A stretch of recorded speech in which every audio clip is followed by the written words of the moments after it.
DWRB News FM 103.9, ang himpilang magbibigay ng mga impormasyon sa larangan ng edukasyon, kalusugan, pangsakahan, kapaligiran, musika, natatanging kaalaman, at mga pinakahuli at sariwang balita sa loob at labas ng bansa. DWRB News FM, ang himpilang ikaw ang una. Ikaw ang una.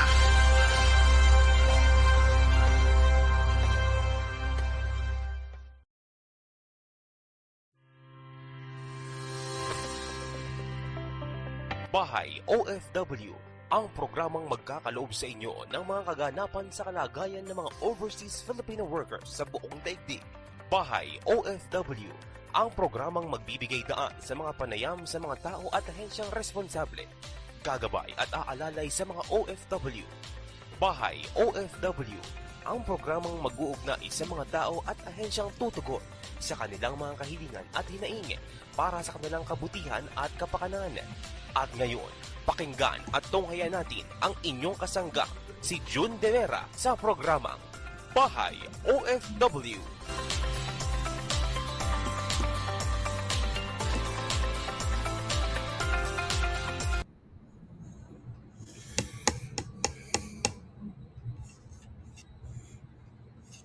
Hello. At sana napapakinggan niyo ako. Alam niyo, alam mo kung kailan ako magpoprograma, sangkatutak ang mga pumapasok na mensahe. Saka naman nagsisisagutan yung mga mini-message ko kanina. Anyway, isa na namang magandang araw ng Lunes ng hapon sa ating mga minamahal na mga kapitbahay OFW sa tumatangkilik, nanonood at nakikinig dito sa ating programang Bahay OFW. At saka mga may-ari din ng license recruitment agency or PRAs, no? Philippine Recruitment Agencies. Diyan naman sa iba't ibang panig ng mundo, good morning, good afternoon, and good evening. Salamat naman at hindi na masyadong nagpaparamdam yung nagpag-aalboroto ng tatlong bulkan, yung Kanlaon, Mayon at saka Taala, no? Medyo sumabog ang isa dyan. Ay nako, disaster na naman. Yari na naman yung mga pananim at mga hayop. Tsaka yung paglilikas ng tao. Diyan nauubos ang ating pondo, yung evacuation. Papakainin mo siyempre yan. Painumin mo. Number one problema dyan, lalo sa pagputok ng bulkan, yung inumin, ano? Anyway, kaya panawagan nga ng pamahalaan natin magtipid at magtipid po ng paggamit ng tubig. Dahil umuulan man, pero hindi doon sa reservoir or sa pinag-iimbakan ng tubig natin yung Angat at saka yung Ipodamba kung tawagin yun. Hindi doon Dito umuulan sa bandang south. Anyway, tapos bumabaha pa. Ewan ko ba. Well, nandito naman po tayo sa pinakamahabang programa tuwing alas 2 hanggang alas 5 ng hapon, Manila, Philippine Standard Time, of course, na nakatutok lamang sa issues ng OFW sa buong mundo. Ang Bahay OFW.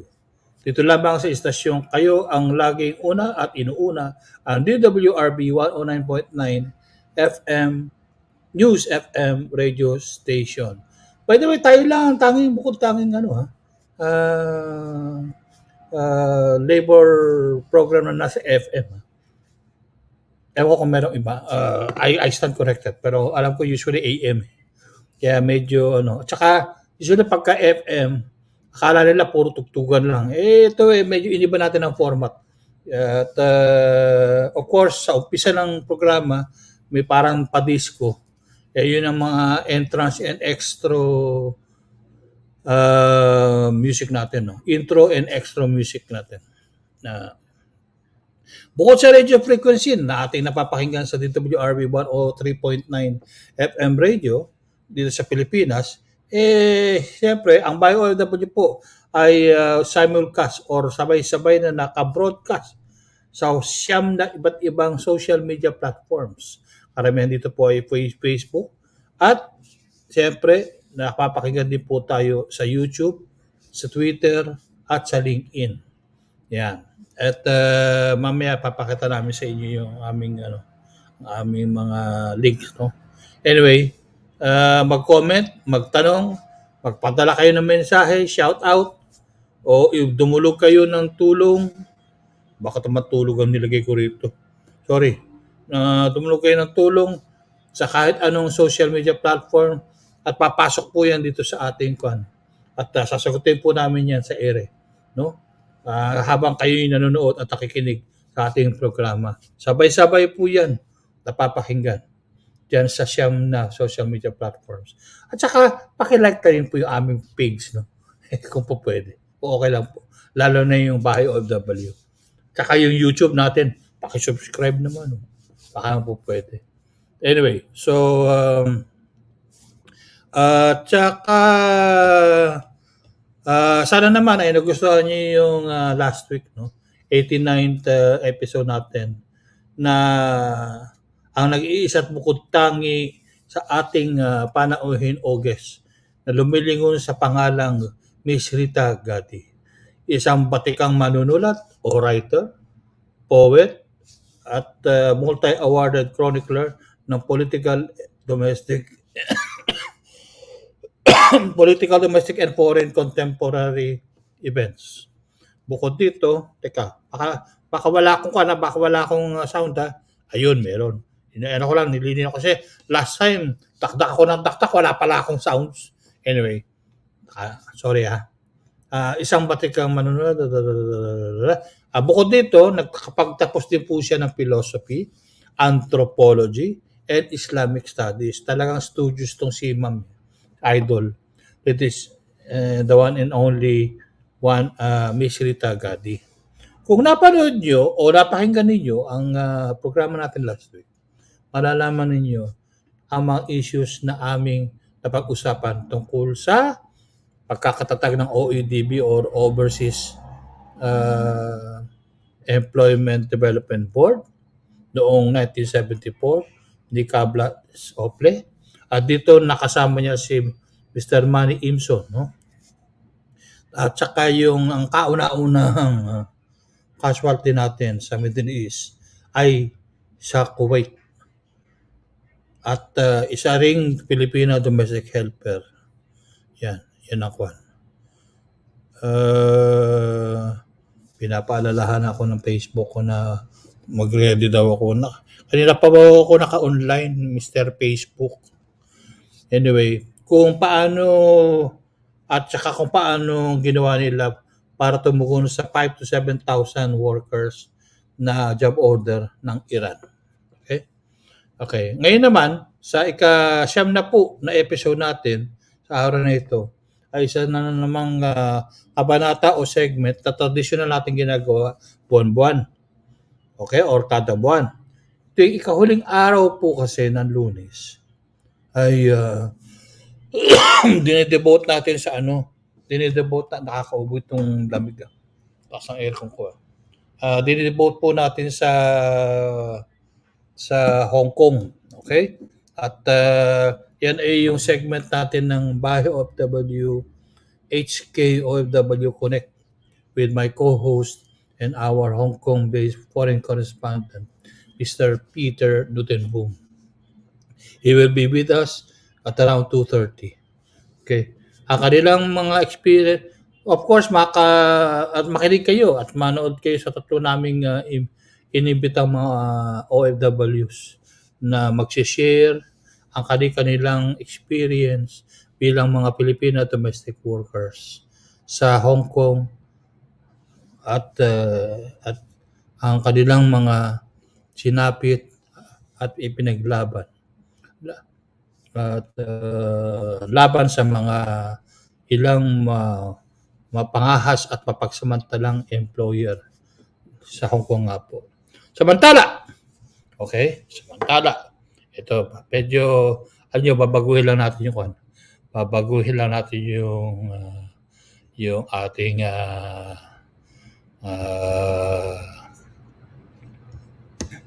kasi birthday greetings Hanapin natin yung birthday na saan ka. Ayun.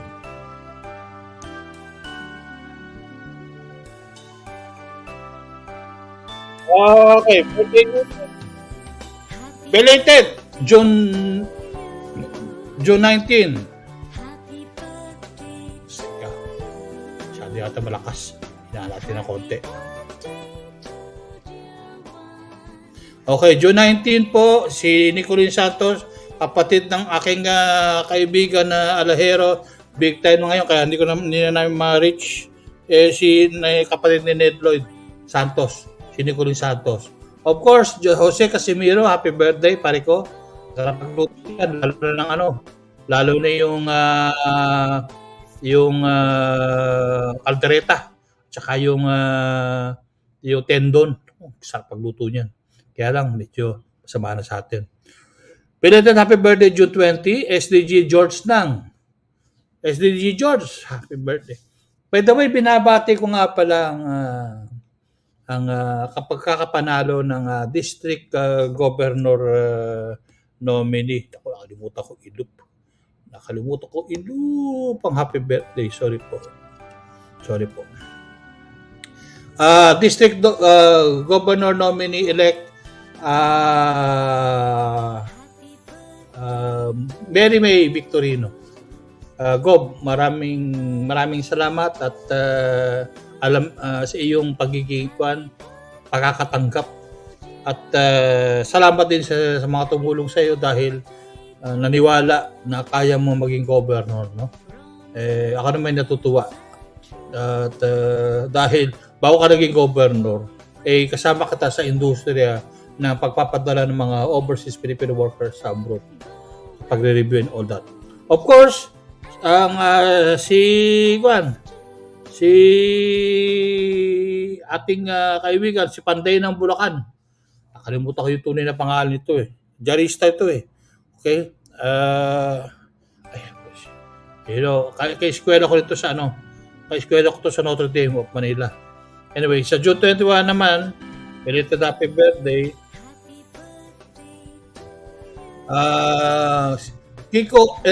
Francisco Olpindo III. Okay? Sa Kuwait naman siya ang presidente ng mga electrical engineer, Stational Electrical Filipino Engineer sa Kuwait.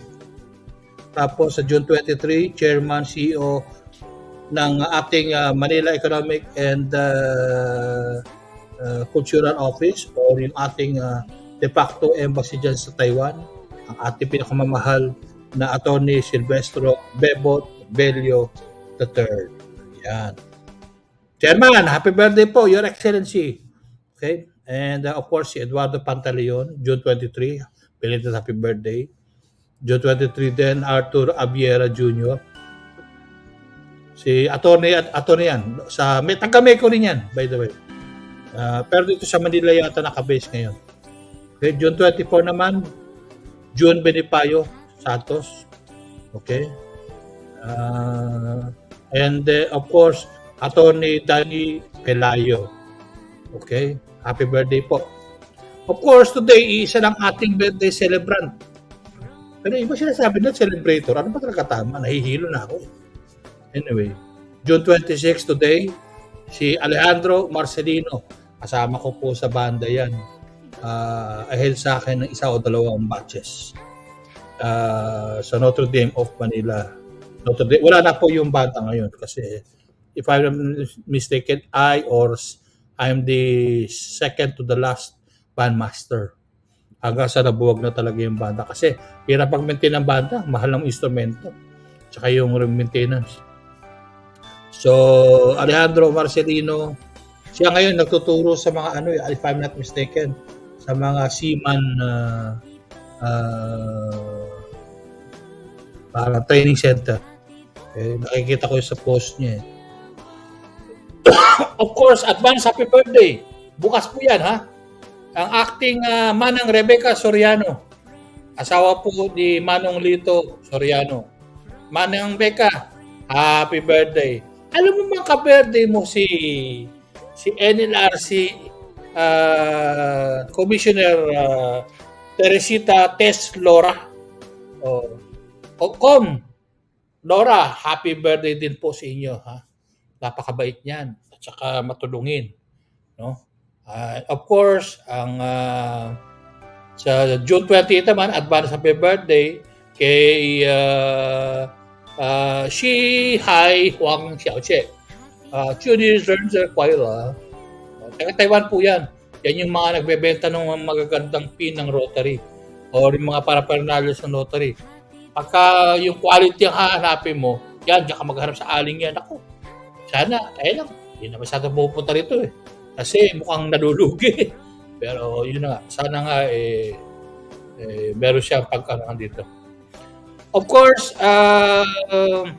si Monsignor Peter Canyonero sa Our Lady, hindi, meron siyang isang simbahan dyan sa Antipolo pero hindi yung Antipolo Cathedral mismo eh. Somewhere in Antipolo, yung kanyang simbahan. I forgot the name. Although napasyalan ko na siya doon.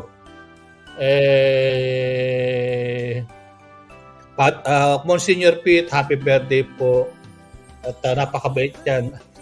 Isa yan sa mga paring pinapag-aral ng aking nanay. Ako daw napapaaral ng pare eh. Ako pinapag-aral ng nanay ko. Sorry. Anyway, si Iya Moral Artillasa. Okay. Happy birthday din sa'yo. And of course, Liza Domiego Pagaduan. Advance happy birthday. June 29 pa yan, ha? Siguro sa birthday mo na kami pupunta. Sa birthday mo na. Diyan sa karinderya mo dyan sa may US yan, di ba? Okay. Tapos June 30 naman, ang aking partner in crime, minsan minamahal, minsan kinaiinisan dahil sa mga sinusulat niya sa dyaryo, lalo-lalo na. Ito ang paborito ng ating Department of Migrant Workers Secretary. Manny Jeslani. Yan. Manny, happy birthday. Yan ha. Advance happy birthday, June 30. Ikaw naman magpakain. Diyos ko babagin. Ang never pa ako nalilibre. Although by the way, thank you pala by the way sa pag-alalay mo sa akin sa mga kamag-anak mo sa Tesoros. Ito si Manny, bukod sa kasamahan ko sa industriya, ngayon kasamahan ko sa media, kamag-anak ng mga Tesoros yan eh. Yan. Nagpasukat ako kasi kailangan ko ng barong. Diyos ko mabagin, alam nyo, ilang yarda ang kailangan ko? 5 yarda. Ganon ako kaliit. 5 yarda. So, sabi mo, ano ba pagkagawa ko kumot? Anyway. And sa July 1 naman, si Adrian Belisario. Happy birthday, Adrian. Okay? And of course, sa July 2, Rio Rolona. And ka-birthday niya ang isa kong kaibigan sa industriya na si Ana Del Mundo. Okay? Happy birthday. Okay, so tama na. Medyo baka may magalit na.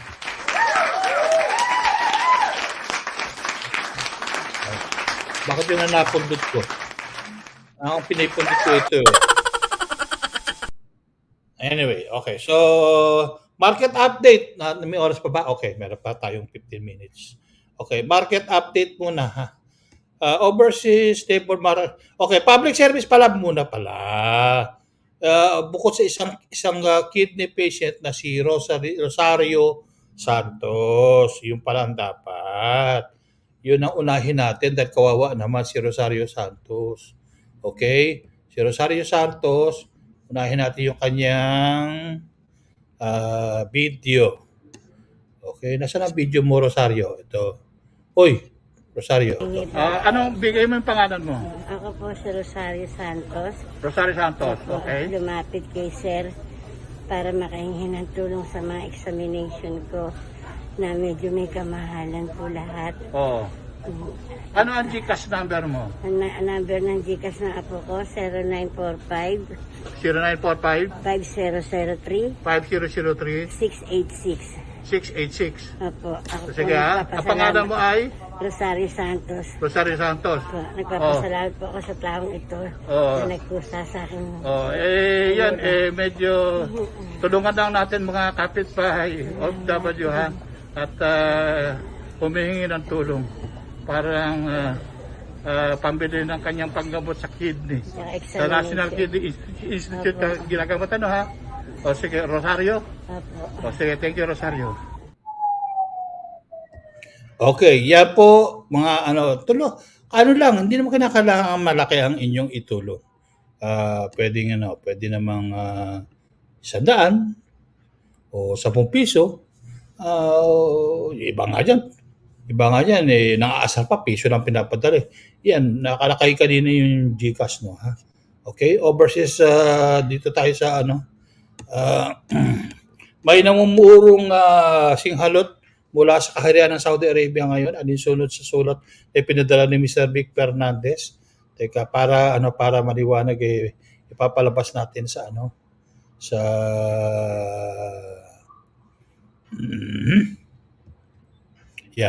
yan si Mr. Vic Fernandez. Okay?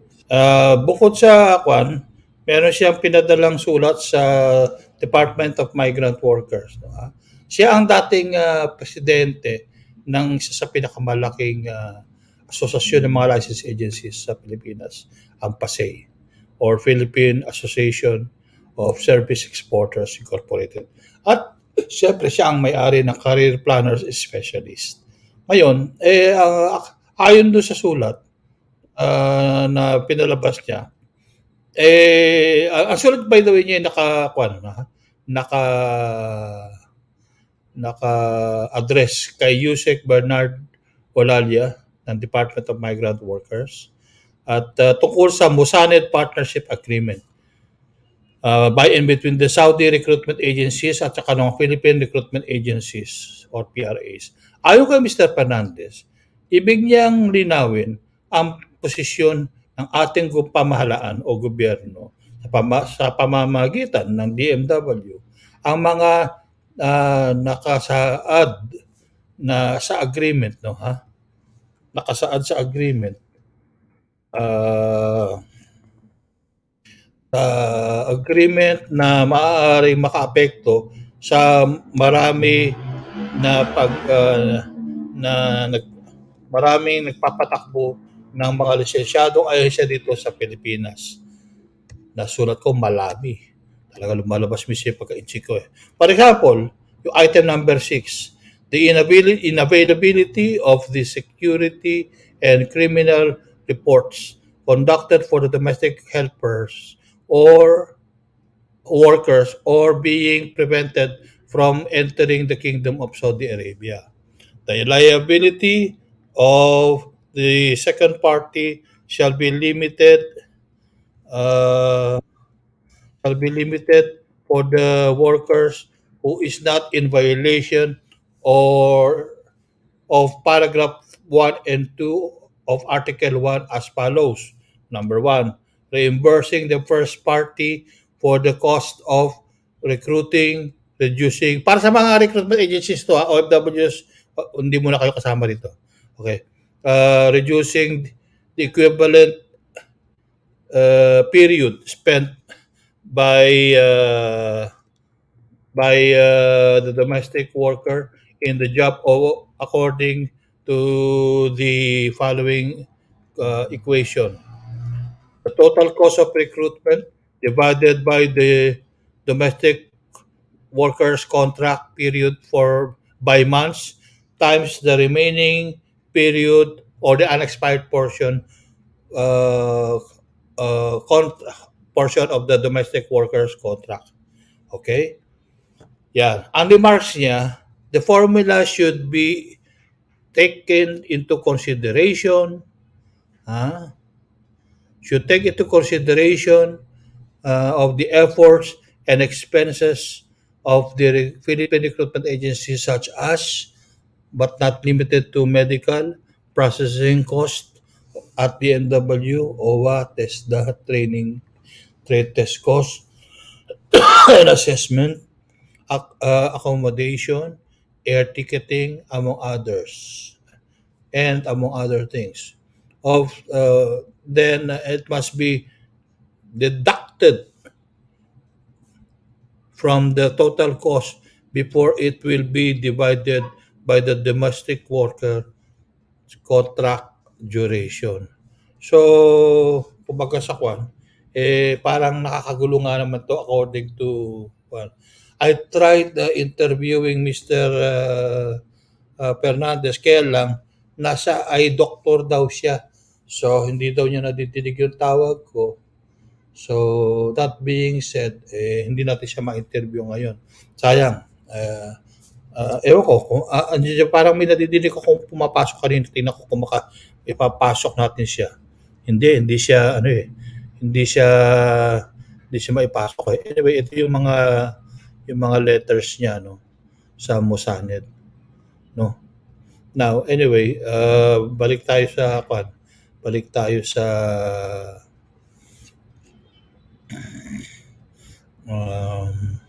meron tayong pumasok dito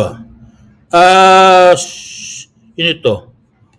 Mamaya pa kayo, 2:30 pa tayo, iha, yung pumasok ngayon. Pero okay lang, pwede ka lang mag-standby, makinig ngayon, walang problema. Standby ka lang, kung wala ka namang ginagawa. Hindi problema yan. Kaya lang, ituloy lang natin itong binabalita ko at mamayang 2:30 pa nga kayo. Okay, Attorney Lindon, Attorney Doc Lindon, mamaya ka na at medyo tinatapos ko lang. Okay? 3 Pinoy ang binigyan ng pardon at or clemency ng pamahalaan ng United Arab Emirates.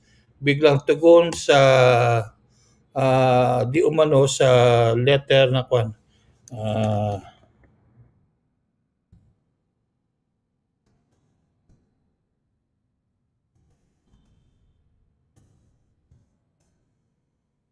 Ng ating presidente sa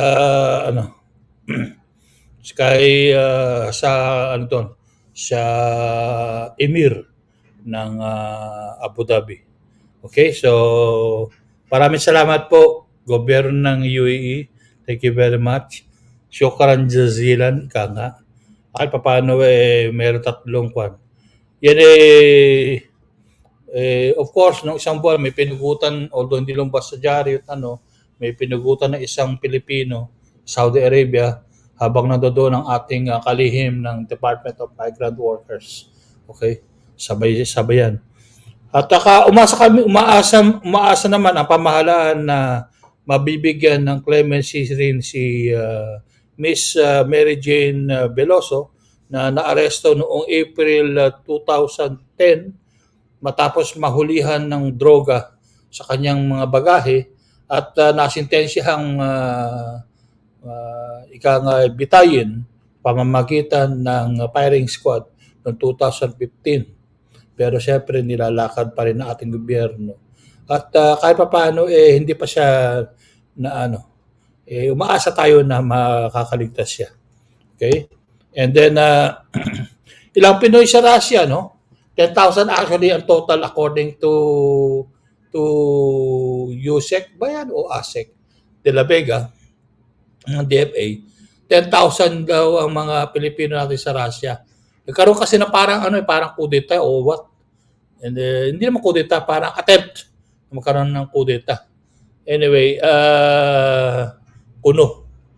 Pero may balita naman ako na gawa-gawa lang daw yan ng Western mainstream media para palakasin yung loob ng mga taga Ukraine, pero sila may problema, hindi tayo. Ngayon, ayon naman kay ASEC or USEC de la Vega ng DFA, may mga 10,000 daw na Pilipino sa Russia, 10,000 lang naman. Pero 9,000 diyan ay nasa Moscow. So, at yung iba kalat-kalat na. Okay? So, at siyempre maganda alam nyo kayo mga Pilipino na dyan, magparehisto kayo sa embahada para magkaroon man ng gulo. Kamukha ngayon, kung talagang totoo yung gulo na yan, madali kayo ma-allocate at para ma-evacuate naman kayo. Okay? Next is good news. Sa South Korea, may panibagong employment o hiring policy na po na pinatutupad Ang gobyerno ng South Korea gumagamit po ng E7. Kaiba po ito doon sa ginagamit ng PUE na government to government hiring. Ito naman ay EPS system at saka ang kanilang ginagamit ay E9 visa. Okay?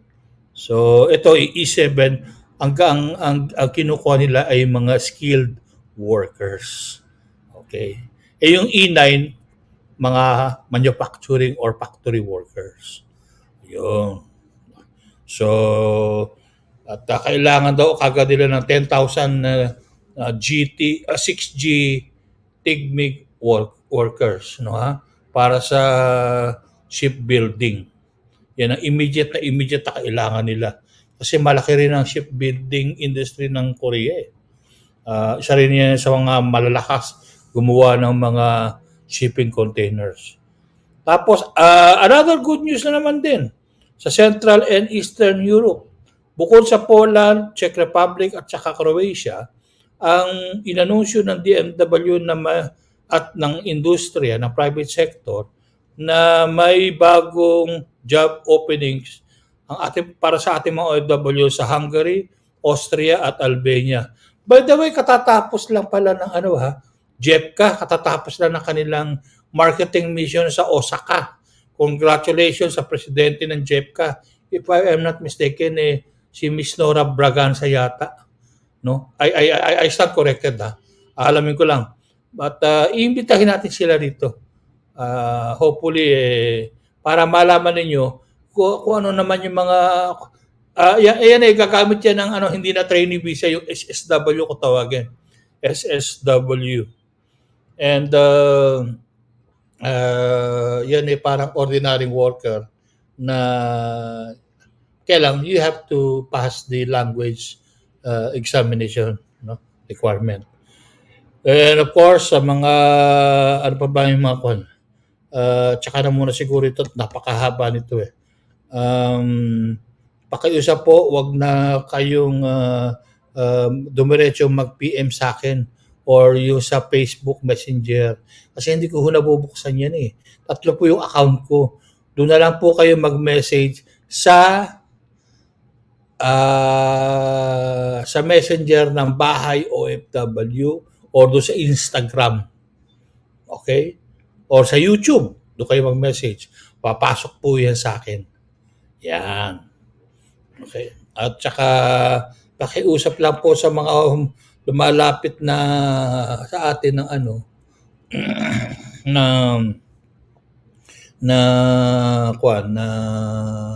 ng tulong medyo. By the way, wala po kami kinalaman sa pabahay. Ang dami nagme-message baka daw pwedeng tumulong. Lumapit po kayo sa DMW, meron silang bagong MOA ngayon ng with the National Housing Development, no? At meron silang pabahay. Alinsunod din sa programa ng ating presidente. So, yun ang gawin natin. Teka, mukhang hindi nakikita yung ating video. Okay. Sorry ha. Kasi ang dami ko na sinabi, wala pala akong video. Anyway, update sa kalalabas lang po ng panibagong rules and regulation ng governing the recruitment and the deployment of land-based Filipino workers for overseas employment itong mga kalaang linggo at mga ilang linggong nakakaraan at maraming nagulat sa mga 20 serious offenses na punishable by immediate cancellation. Yan, medyo nagulat sila. Ano ito? Number 1, deploying of a minor or a worker below the minimum age requirement. For example, domestic worker, I think 23 yata, 24 na. O ginawa 24 na yata. Anyway, kasi matagal tayong hindi involved sa recruitment engaging in acts of gross misrepresentation for the purpose of securing a license or renewal thereof. So halimbawa, medyo nag-apply pa lang kayo. O kaya nagre-renew kayo ng lisensya. May lisensya na kayo pero nagre-renew kayo. medyo meron kayong dinayang dokumento dyan, o pinalsipika, misrepresentation po ang tawag doon. Okay? Yun, kansilado kagad ang inyong lisensya. Yan yung mga fictitious documents in relation to the matter. Diyos ko naman, oo. There we go.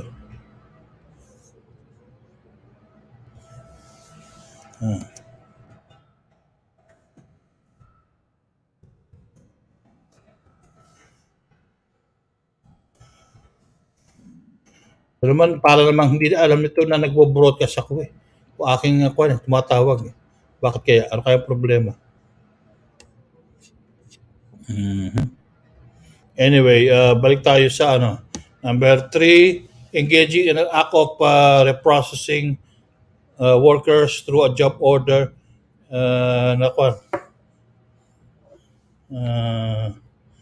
non-existent work, okay, or positions different from actual overseas work, for positions different from actual visa category except when covered by an affidavit or allowable visa usage as provided in Part 3, Rule 2, Section 118 of the DMW rules. For example, ang nasa visa ninyo ay karpentero, pero ang talagang trabaho ninyo ay tubero.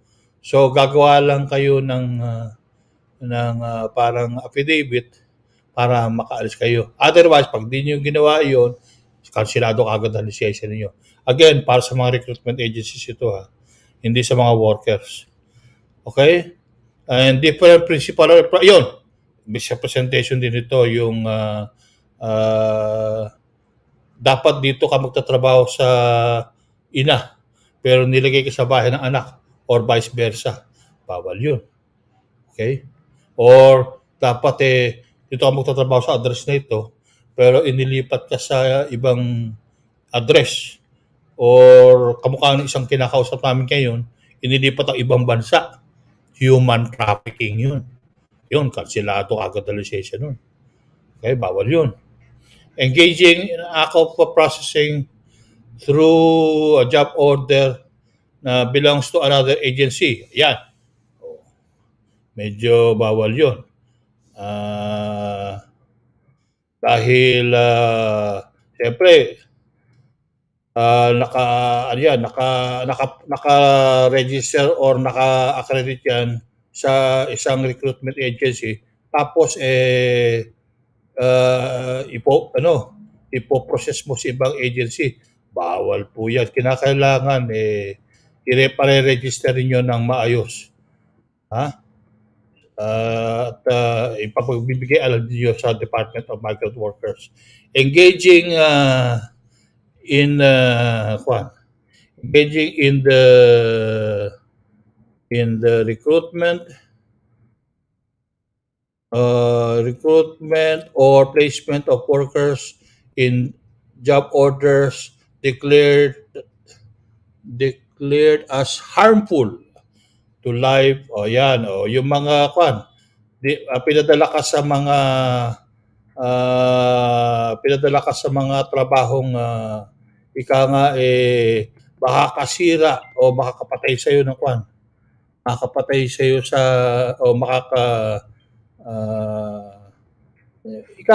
makakalagay sa iyo sa alanganin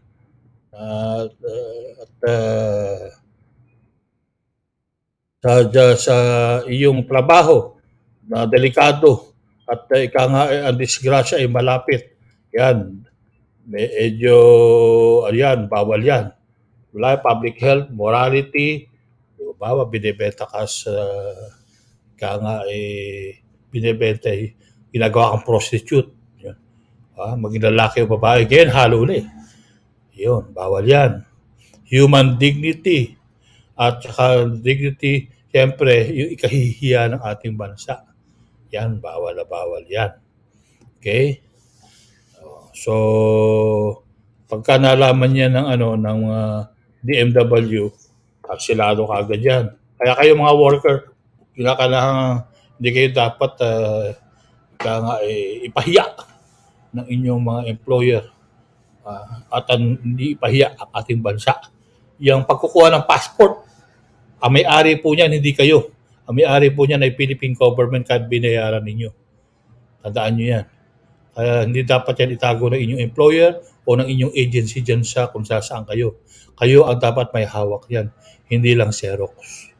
Yan ang nasa batas. Of course, sinasabi ko lang ako ano yung nasa batas ha. Bahala kayo kung pumayag kayong para nga naman, dahil wala naman kayong kahadiyero, baka kayo pa makawala. Nako, mas malaking sakit ang ulo yun. Mas maganda pa embassy na lang natin ang humawak. Anyway, transferring or changing ownership or control of a single proprietorship license agency to engage in, siyempre pag single proprietorship, bawal ka naman yun. Becoming an officer or a member of the board of any corporation or partnership engaged indirectly or indirectly with the management of a travel agency sa buong Pilipinas. Obvious naman yan. Luma na ang batas to, 1974 pa to. Deploying worker whose employment and travel documents were not processed by the department. Ayan. Yan yung mga pastillas kung tawagin. O yung mga palusot. Okay? Aalis kayo, kunwari, turista. Tapos, ayun pala, darating kayo,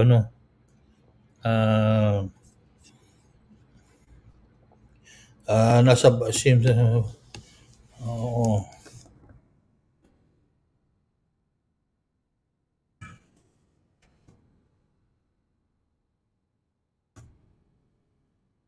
Oh, okay.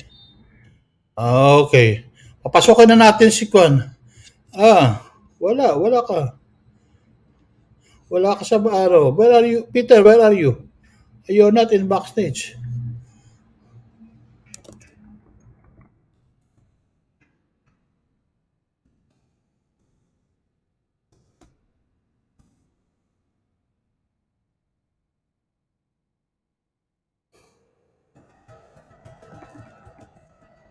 Okay, ititigil na muna natin dahil 2:30 na. Papapasokin na natin yung ating mga bisita. Ito nga, kung nakikita nyo yung banner natin, yan, si Peter, yung nasa kanan. Okay? Tapos yung mga bisita namin dilag ay nasa taas. Pero bakit wala sila? Okay? Where are you now, guys? Ha? You better come in. Otherwise, I will be alone here. And I cannot talk so much being alone. Anyway, while I'm waiting for them,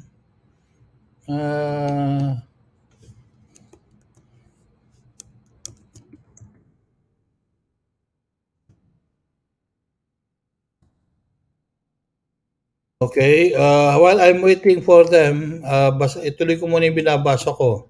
Ano pa yung mga, dalawang po kasi ito allowing non-Filipino citizen to head or manage directly or indirectly a licensed recruitment agency. So, bawal po ang foreigner magpatakbo ng recruitment agency. Pwede ka maging may-ari up to 25%. Pero bawal ka magpatakbo. Directly or indirectly.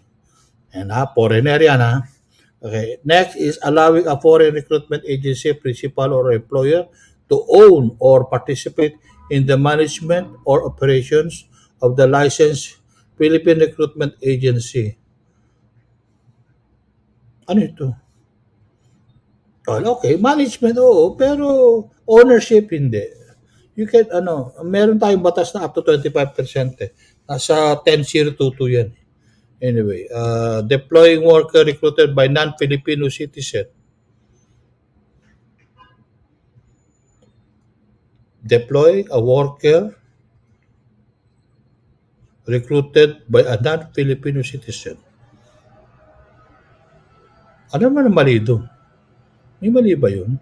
Kung halimbawa ang worker kilala nung employer, tapos ipinrose sa'yo. Ano naman ang sama nun? Parang hindi ko makita yung logic doon. Anyway, tanong natin sa lawyer. Hindi man tayo lawyer, engineer tayo eh. allowing illegal agents or ito yung sinasabi ko, illegal agents or non-employees or representatives or employees not duly acknowledged by the department to conduct recruitment and placement activities on behalf of the agency. Yan. So yung mga nagpapanggap na ahentihan dyan, kapag hindi kayo register sa PUEA, gagawin ng criminal na yan ni Secretary Ople. Okay? In-announce na niya matagal na eh. Ito na yung batas dyan. Tapos charging or collecting placement fees for deployment to countries where prevailing system as determined by the department does not allow the charging or collection of placement and recruitment fees. May mga bansa po kasi bawal po maningil ng placement ng recruitment or placement fee. Ayun, may pumasok na. Salamat. Oh, nawala uli. Akala ko ba, where are you? Hindi pumawi, tumunog eh. Tapos, ayun. Okay, who is this? Tapos nawala. Guys, your signals are very bad.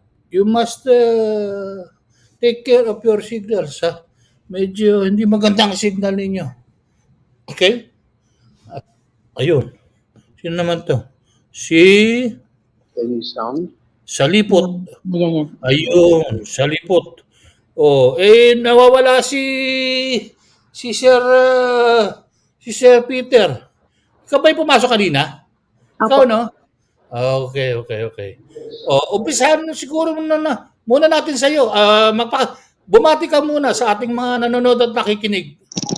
Hello, magandang araw po sa lahat ng mga nakikinig at nanonood sa programang Bahay OFW.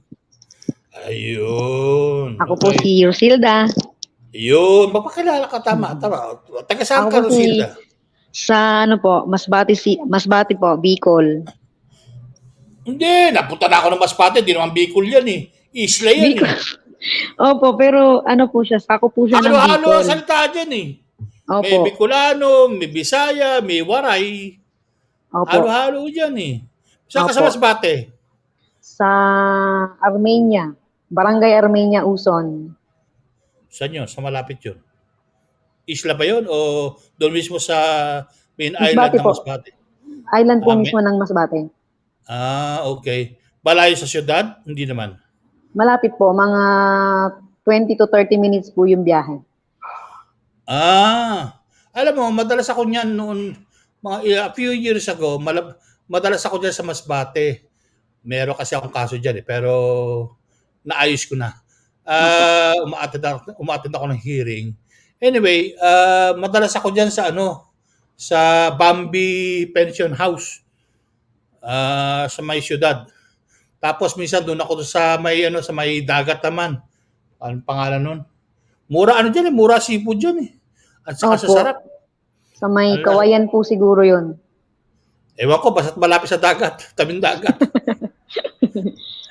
Hindi ko alam sakayan dyan, tricycle eh. Wala naman jeep dyan eh. Meron naman jeep, po. Meron, pero yung jeep dyan, bayan-bayan na kung bumiyahe. Hindi sa loob ng syudad. Opo. Kaya, tapos, alililiit pa ng mga tricycle dyan. Halos maipit ang tiyan ko. Kaya, nahirapan ako. Of course, ganyan na ako pwede bumiyahe. Bawal sa akin sumakay ng aeroplano. Pinagbawal na ako ng doktor ko. Nasaan na kaya? Ayun, hindi pumasok ng isa. Ayun, where is you? And of course, our good friend just came in. How are you? Been waiting for you for a long time. I'm having trouble logging in. I'm in the court building.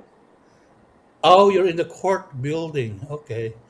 And I hope you don't get any problems there with regards to signal. Do they provide free signal over there? Free Wi-Fi signals?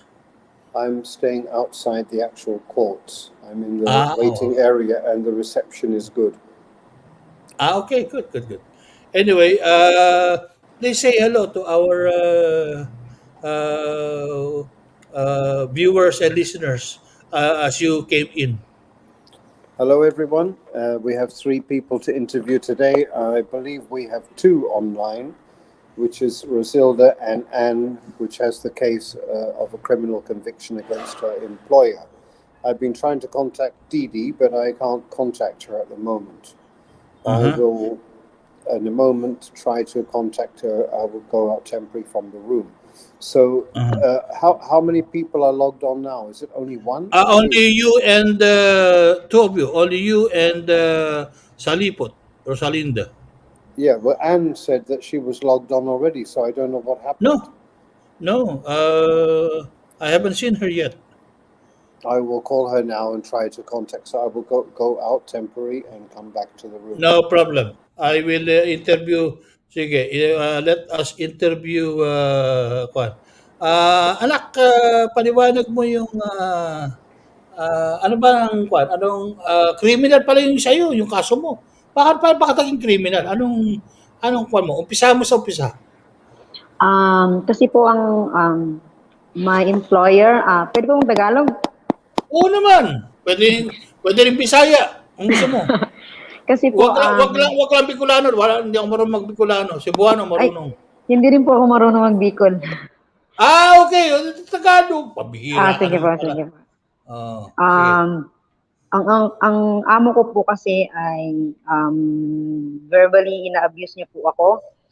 Sinasabihan niya po yung ako mismo, tanga, crazy monkey, stupid monkey, na yung may sira daw po ang ulo ko, ang buong pamilya ko, saka pati po yung mga anak ko.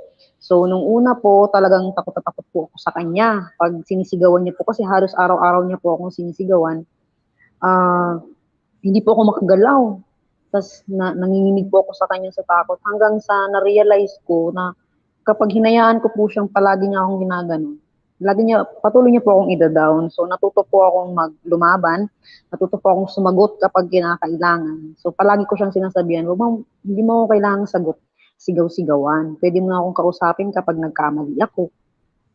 Kasi hindi mo naman kailangan akong sigawan kasi tao lang din naman ako, katulad hindi mo ako kailangan tatuhing hayop, saka nasa harapan mo lang ako, pwede ka bang magsalita ng maayos? So, ibig sabihin, harapan kayo, sinisigawan ka ng employer mo? Opo. So, hinayaan, lumipas po ang panahon. Babae, lalaki? Babae po siya, babae. Ilan taon ka na trabaho sa kanya? 5 months lang po. Okay. Sino agency mo rito sa Pilipinas? Bandung po. Dyan po sa Pilipinas, wala na po kasi dito na po ako nag-apply, nung nag-finish contract po ako sa una kong amo, siya po yung nakita ko. So, wala na po kaming agency sa Pilipinas. Parang name hire ka? Opo. Okay. So, okay. Pero, tapos inaabuso ka, verbal, araw-araw, bine-verbal abuse ka ng amo mo babae. Tapos, after 5 months, bakit, naka 5 months ka rin naman sa kanya, bakit ganun ang trato sa'yo? Paano nag-umpisa yun? Na-realize ko pong mag-break talaga ng contract sa kanya. Mga bandang 2 or 3 buwan pa lang po ako sa kanya. 2 to 3 months.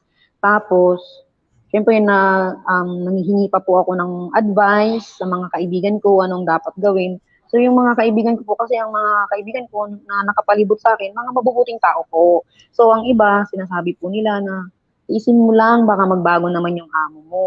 Yung iba naman, sinasabi nila, mag-break ka na be, kasi, pangit yung ginagawa sa'yo ng amo mo, bakit niya ginaganyan? So, hanggang sa dumating po sa point na may nasira po akong plancha.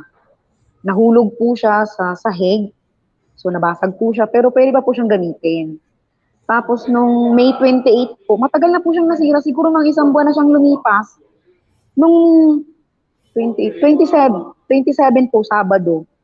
Sinigaw-sigawan niya po ako kasi nakita niya po nga sira yung planta. Sabi niya, alam mo ba kung gaano kamahal yan? Binili ko pa yan sa Fortress. Ang mahal-mahal yan. Sa sinira mo lang, ang dami-dami mo nang sinisira dito sa bahay. Mga ganun, ang dami niya nagsasalita. Sabi niya, ang tanga-tanga mo talaga. Tapos dinuduro-duro niya po ako. So, wala po akong imik, tuloy lang po ako sa pagpaplansya. Tapos gusto niya pong pabayaran sa akin yon. Gusto niya pong pabilihin ako ng bago. So, pagka Well, kinalingguhan, sinira mo dapat palitan mo, di ba? opo. Ganun. Kinalingguhan po, tinawag niya ako, at sinend niya po sa akin yung pangalan ng tindahan, yung which is yung Fortress nga po, dito po sa Hong Kong. Bumili daw po ako ng bago. Sabi niya, hindi yung mahal, hindi rin yung mura, basta yung bago. Palitan ko daw po. Okay. So, hindi po ako bumili ng bago. Ang sabi ko sa kanya, ma'am, wala po yung, kasi sinend ko na po siya sa mga kaibigan ko kung meron silang nakikitang ganong model ng plancha. Sabi na, face out na to, bebe. Sabi po ng mga kaibigan ko. So, ang ginawa ko, pumunta po ako mismo sa tindahan, face out na po talaga siya. Tinanong ko po yung mga staff. Ngayon, nagme-message yung amo ko, sabi niya, bumili ka, ganito, ganyan ang itsura. Tapos, sabi ko, ma'am, hindi po dyan ang ruta ko. Sabi ko, wala po akong perang pambili. Kung gusto niyo po, ikaltas niyo na lang po sa sahod ko. Sabi niya, no. Sabi niya, you should buy a new one. Sabi niya po ng ganon. Tapos dinilit niya po yung sagot niya na yon na no. Tapos, sabi niya, ang sagot ko po sa kanya, okay ma'am, I will ask the consulate. So, naputol na po yung conversation namin doon. Nag-send po siya ng panibagong picture ng ironing board. Sabi niya, this one too, kailangan ko daw din pong bayaran kasi may sunog. Pero yung sunog po na yon, matagal na po yun. Wala pa po ako sa kanya, sunog na po yun. So, kinagabihan po, pag uwi ko po, sabi niya sa akin, it's okay, just pay me. Sabi niya nang gano'n, just pay me, no need to buy a new one. Sabi ko, wala na po yung model na gusto mo, face out na. Sabi niya, oh, it's okay. Sabi niya, next time, don't threaten me. Sabi ko, I'm not threatening you, ma'am. I'm not threatening you. Of course, I need to ask the consulate because I don't know how much I have to pay for that items. So I gave her $500 and then the next day I gave her $500 sa plancha? Opo, 300 yung 300 po doon para sa plancha. Tapos the next day dinagdagan ko po ng 100 kasi sinisingil niya po ako ng $600. Kasi yung 300 naman po para po doon sa ironing board. Yun po. Tapos, nung gabi na po yun, May 28, pagkabigay ko po sa kanya ng $500, nagsabay na po ako ng termination letter. Tapos, lumala po yung pagtrato niya sa akin. Tinatawag niya po akong crazy monkey. Lagi niya po akong iniinsulto. Sabi niya, tama yan, umuwi ka sa inyo, magpaturo ka ng manners sa magulang mo, sabihin mo sa magulang mo, turuan kang rumispeto, palakihin ka ng tama, yung mga ganun-ganun niya pong pananat. So, hinahayaan ko na lang po siya. Pero minsan po, may time po talaga na kapag kailangan kong sumagot po ako. Hanggang sa, nung June 10 po, ng hapon po yun, pagkatapos ko pong maglinis ng dalawa nilang kotse, bigla niya po akong kinorner sa kusina. Hinaras na po ako, sinisigaw-sigawan, pinipilit niya pong ibigay ko sa kanya yung cellphone ko kasi iniisip niya po na nagpipicture-picture ako sa loob ng bahay niya. Tapos na may mga nagre-record ako, mga ganun. Yung mga duda niya pong nagkakala po ako ng ebidensya.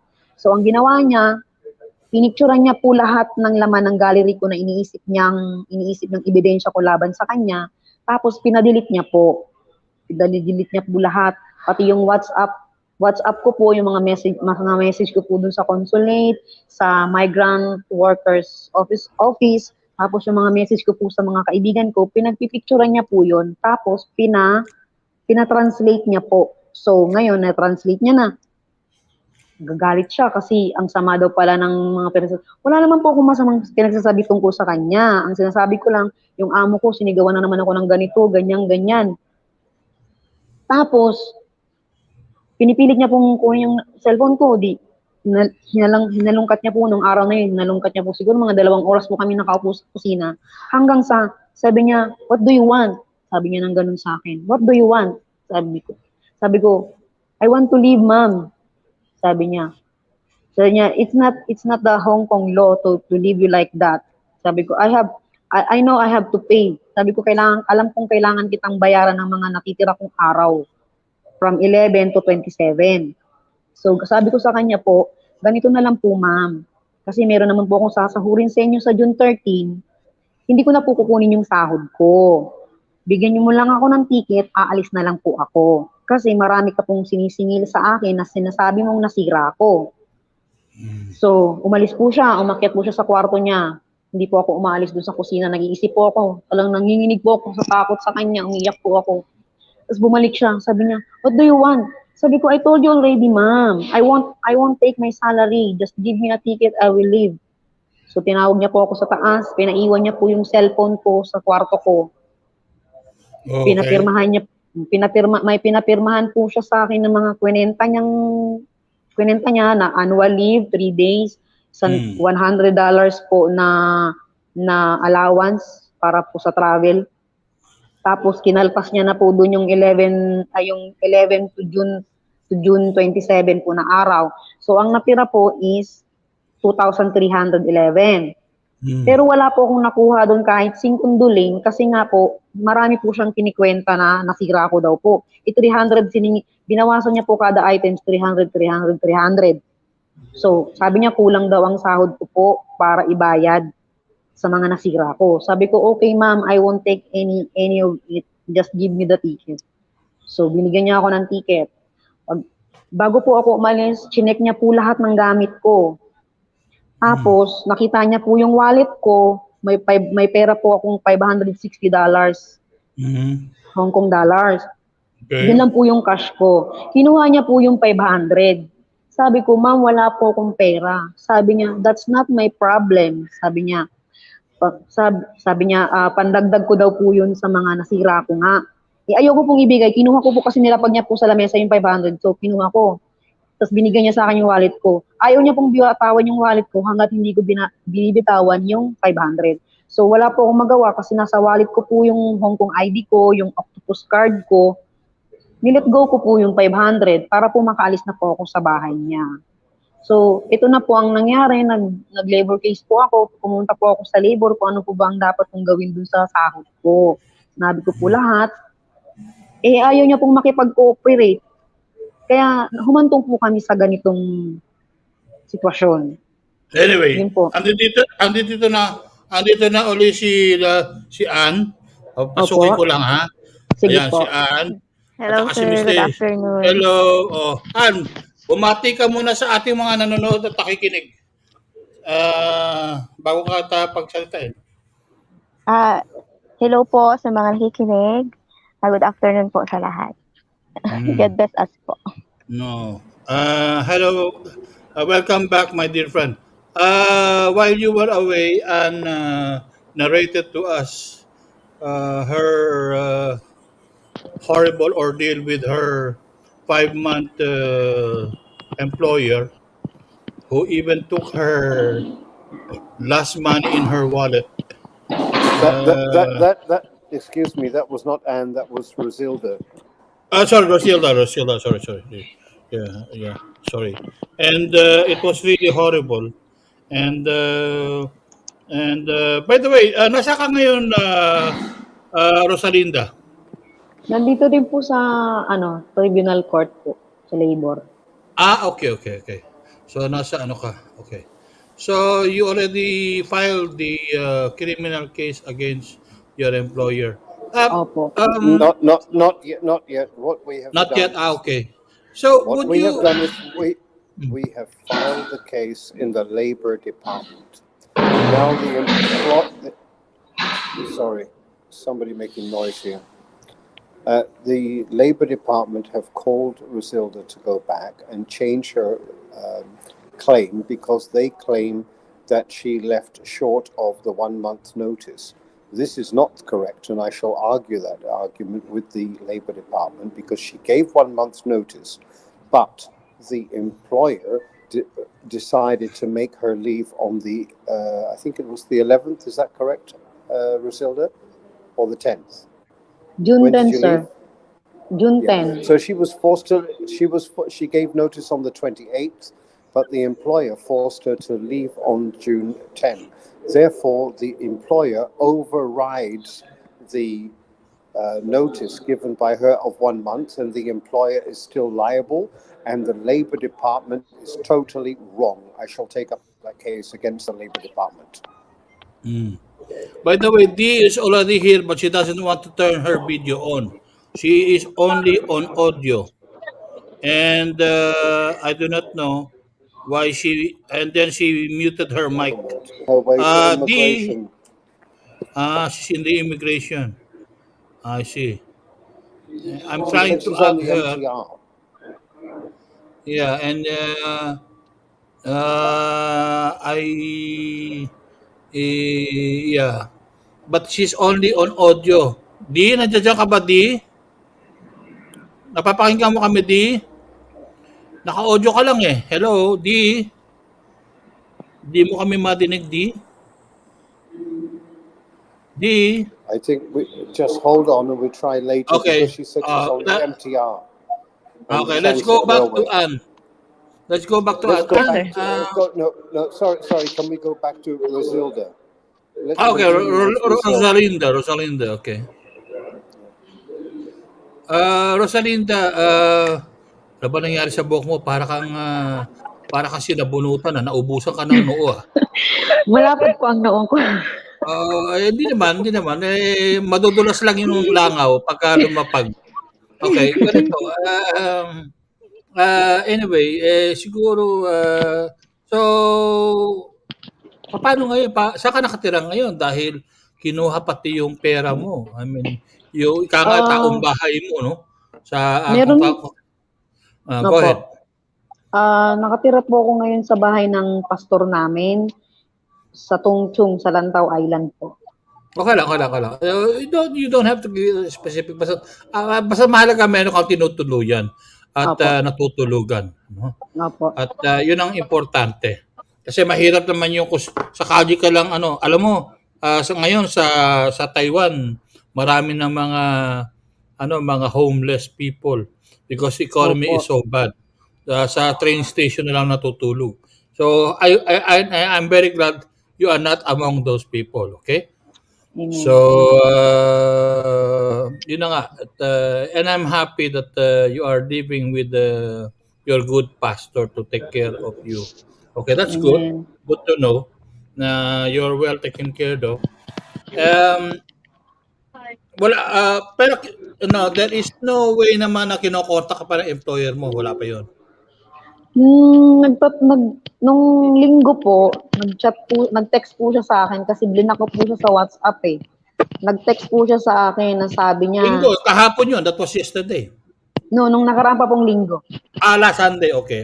Opo. Nung June 18 po. June 18 ng mga bandang alas 10 ng umaga, nag-message po siya sa akin na sabi niya, after niya pong ma-translate yung mga message ko daw po sa mga kaibigan ko, sabi niya, I'm a disgusting person. That's why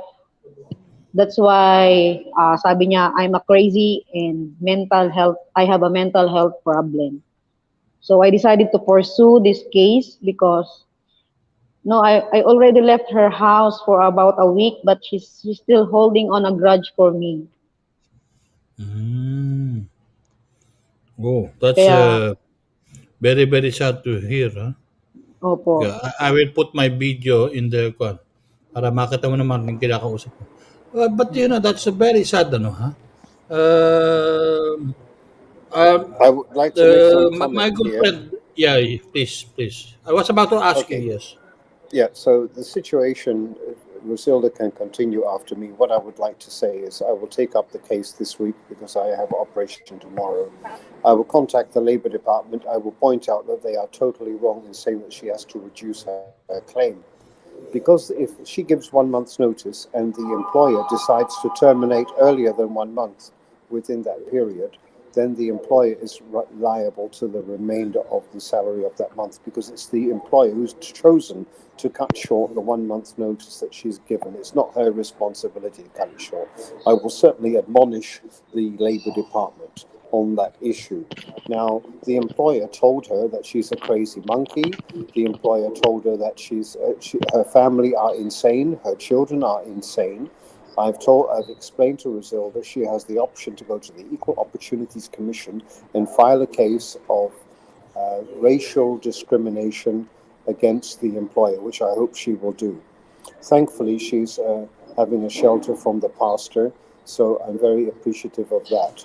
So she has the case of Equal Opportunities Commission for racial discrimination, number one. Number two, she also has agreed to testify against the employer for working on her statutory holiday, which is a criminal offence, and the employer is liable to a fine of $50,000 and 6 months imprisonment. So those are the two main actions that we're taking. The employer is now running away to England to avoid the court, to avoid the case, and said she won't be back until probably the end of the year. So later this week, when I go to the Labour Department, I will help her to move the case immediately to the tribunal court. So basically, there will be a three-pronged attack. One is the tribunal court. Two is making her work on statutory holiday, which is illegal. And three is equal opportunities. As I said, it's fortunate that she has the pastor who's married to a Filipina to support her, that she can go the distance to fight her case for justice. Okay, I'll hand you back now to Rosilda. We continue now, Rosilda. Okay. Rosalinda, so sa ngayon, bukod nga doon sa ipinaglalaban mo, ano pa ang nakikita mong pwede mong sabihin tungkol sa mabait mong employer? Ang masasabi ko lang po siguro sa kanya is, kung hindi niya po ako trinato ng hayop, kasi wala pong humanity sa loob ng bahay niya. There is no humanity inside the house. May Philippines asawa ba very yung good. employer mo? May asawa? Meron po. Okay. Kala ko British. wala. British, okay. Opo. Ang mensahe ko lamang po sa amo ko ay sana trinato niyang mabuti ang kanyang helper nang sa gayon po ay hindi kami umabot sa ganito. Kasi mababait po tayo mga Pilipino. We are very good in hospitality. So, I hope her well and God bless her. Thank you very much. Now, let's move on to, with your permission, my good friend. Let's move on to Anne. We've missed one point with Rosilda, which is the employer illegally deducted $600 from her money for damage to the ironing board because she shouted at her and then accidentally the iron fell down. So the employer charged $600, which is also a criminal offence. And I will also follow up on that case with the Labour Department because you cannot charge a helper more than $300 in 1 month. Well, actually, the employer charged more than $600 because she said she had, after the deduction, she still has 2,311, and the employer took that too. Yes, sir. Yes. Also, she took the money from her $500 from her wallet. She told me. And another $500 on top of that from her wallet. Yeah. And when she, and then when she called the police from the bus stop, the police did not offer to assist her to go back to the house. So I will be assisting her to file an online complaint against police for failure to provide assistance for an OFW. And by doing it online, they will be forced to launch an investigation and to respond. We have the report number. Very good. And you can identify, of course, the police who should have helped you go back to the house, right? The police have a record of the report number, and from the report number, they would know exactly the team of officers that were deployed to the bus stop and did not proceed to assist the helper. That's good to know. It's a common practice. It's a common practice for the police to simply say, "You better contact your agency. Your agency is the one to help you to solve the problem." The problem is 9 times out of 10, the agency is only representing the employer, not the helper. Yeah. And in this particular case, I had bad experience in this Bandung agency because before they're also holding a Filipino's passport. For any agent to hold the passport is absolutely illegal. The Philippine consulate has confirmed that they only need photocopy. And the same applies to immigration department. They don't require an original passport. And many agencies are breaching the rights of the helper by taking away their passport illegally. I wish that the department that does the licensing would investigate why are they allowing people to hold a license to practice as a domestic helper agency and abuse the helper by holding their passports. They only need to take a photocopy. Immigration, consulate, verify I'm correct already. Okay. This agency intimidated this poor lady and literally under extreme duress got her to sign for $800. So when I discovered this case, I went through all the items and she should not have signed for the $800, but that was done under duress. The whole problem here is that helpers should be given 48 hours to cool down and to contact an NGO to get help and to get proper advice before they enter into an agreement. And agents are forcing people. Of course, the agent earns maybe $10,000, $12,000 from the employer, and they cannot charge more than 10% of 1 month's salary to the helper. So, of course, they have a vested interest to only protect the employer, and they don't really care. Most of them, I don't say all, most of them don't care about the helper. They only care about the client who pays the most money. Yeah. There are good Okay. agencies, but it's time that the licensing department looks at the agencies. And I noticed before this particular agency, Bandang, that they had 3 registrations under different names. Why on earth would you have 3 different names registered? If you are a reputable company and you have many branches, like they have a branch in Central, why do you need 3 different names? You only need 1 name.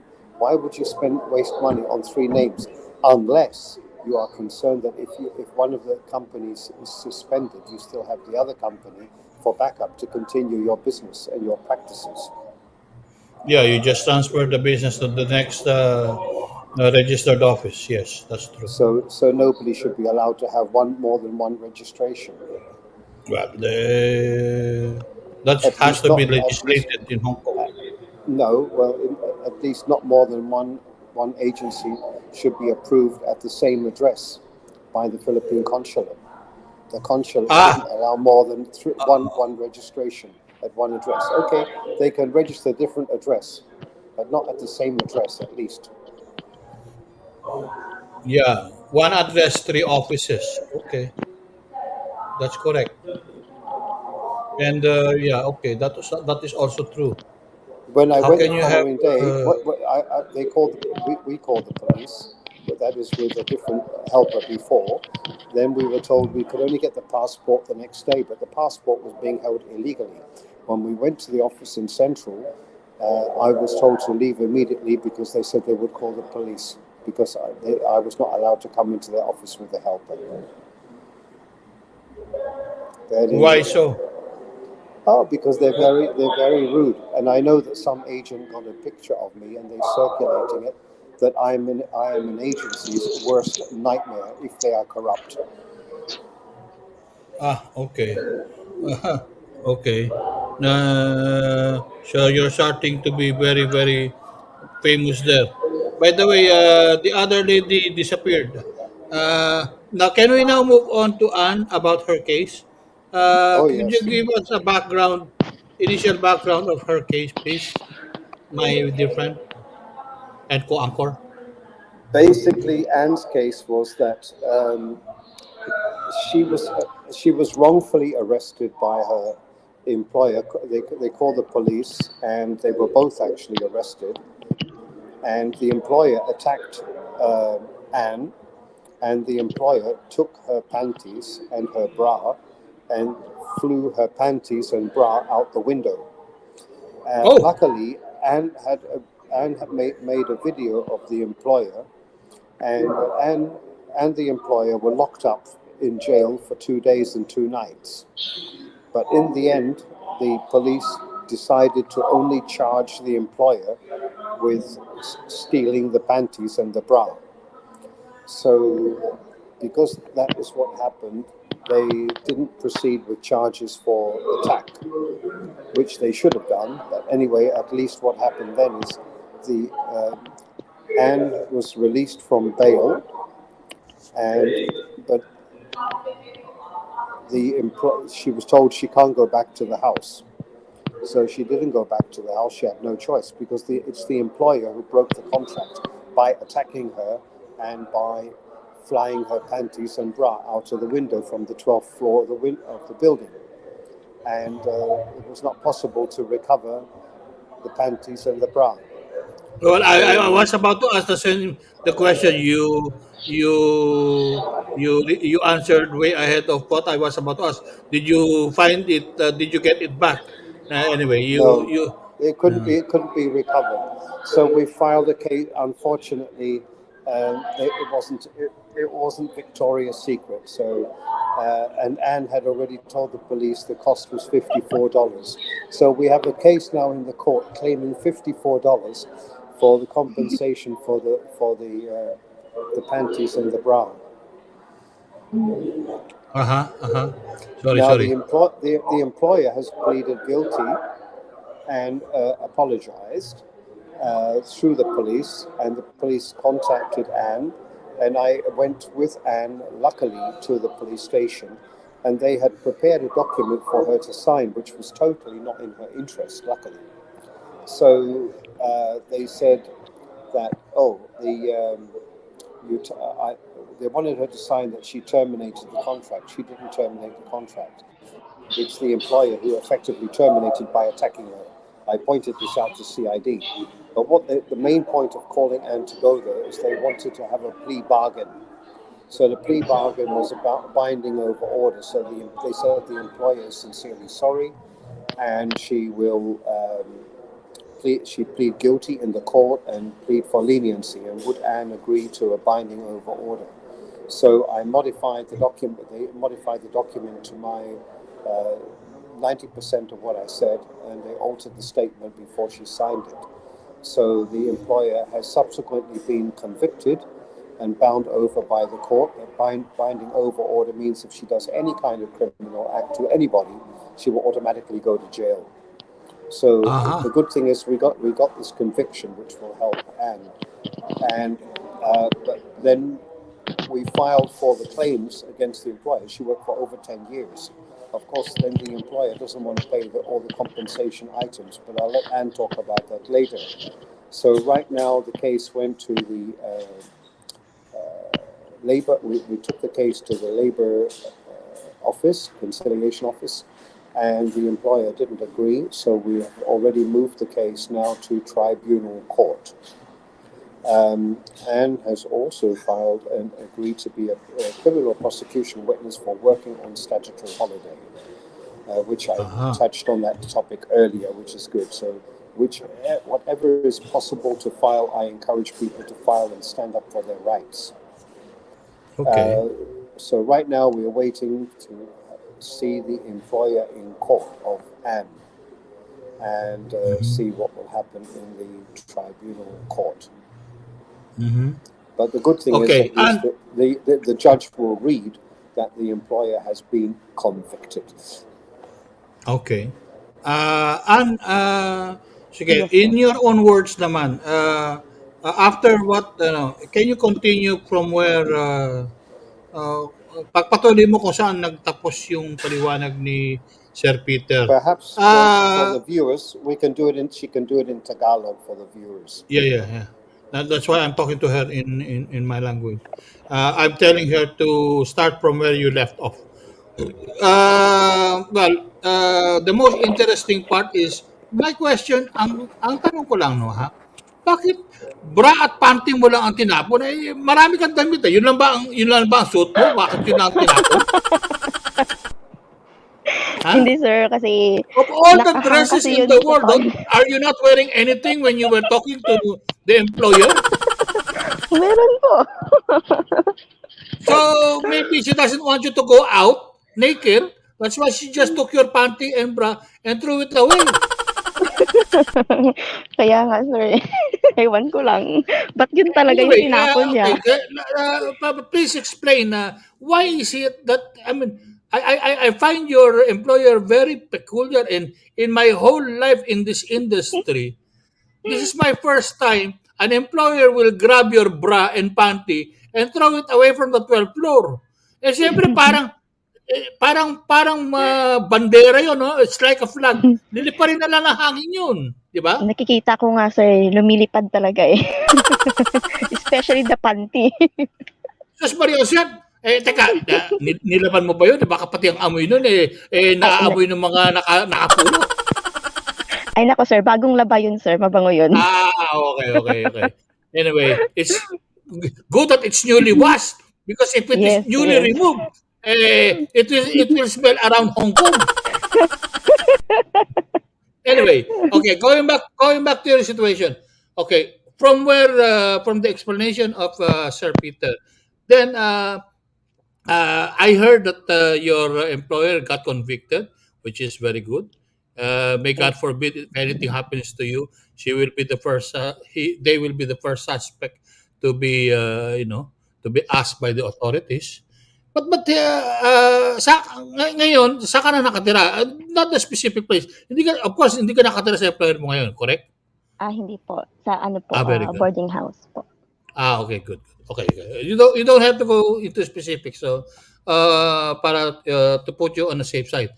But yun na nga, meron ka, of course, meron ka naman extra panty at saka bra dyan, ha? Meron po. Meron naman po, pero parang kinukulang na. Kinukulang na? Okay. We will send you 1 truck of toilet paper. Okay. Or maybe Pampers. Baby Pampers. Adult Pampers. I do not. Of course, your Sir Peter doesn't. Me, I wear that already because I'm trying to avoid accidents when I go out of my house. Okay, so you're wearing a diaper, sir? Now no. I'm inside my house. Okay.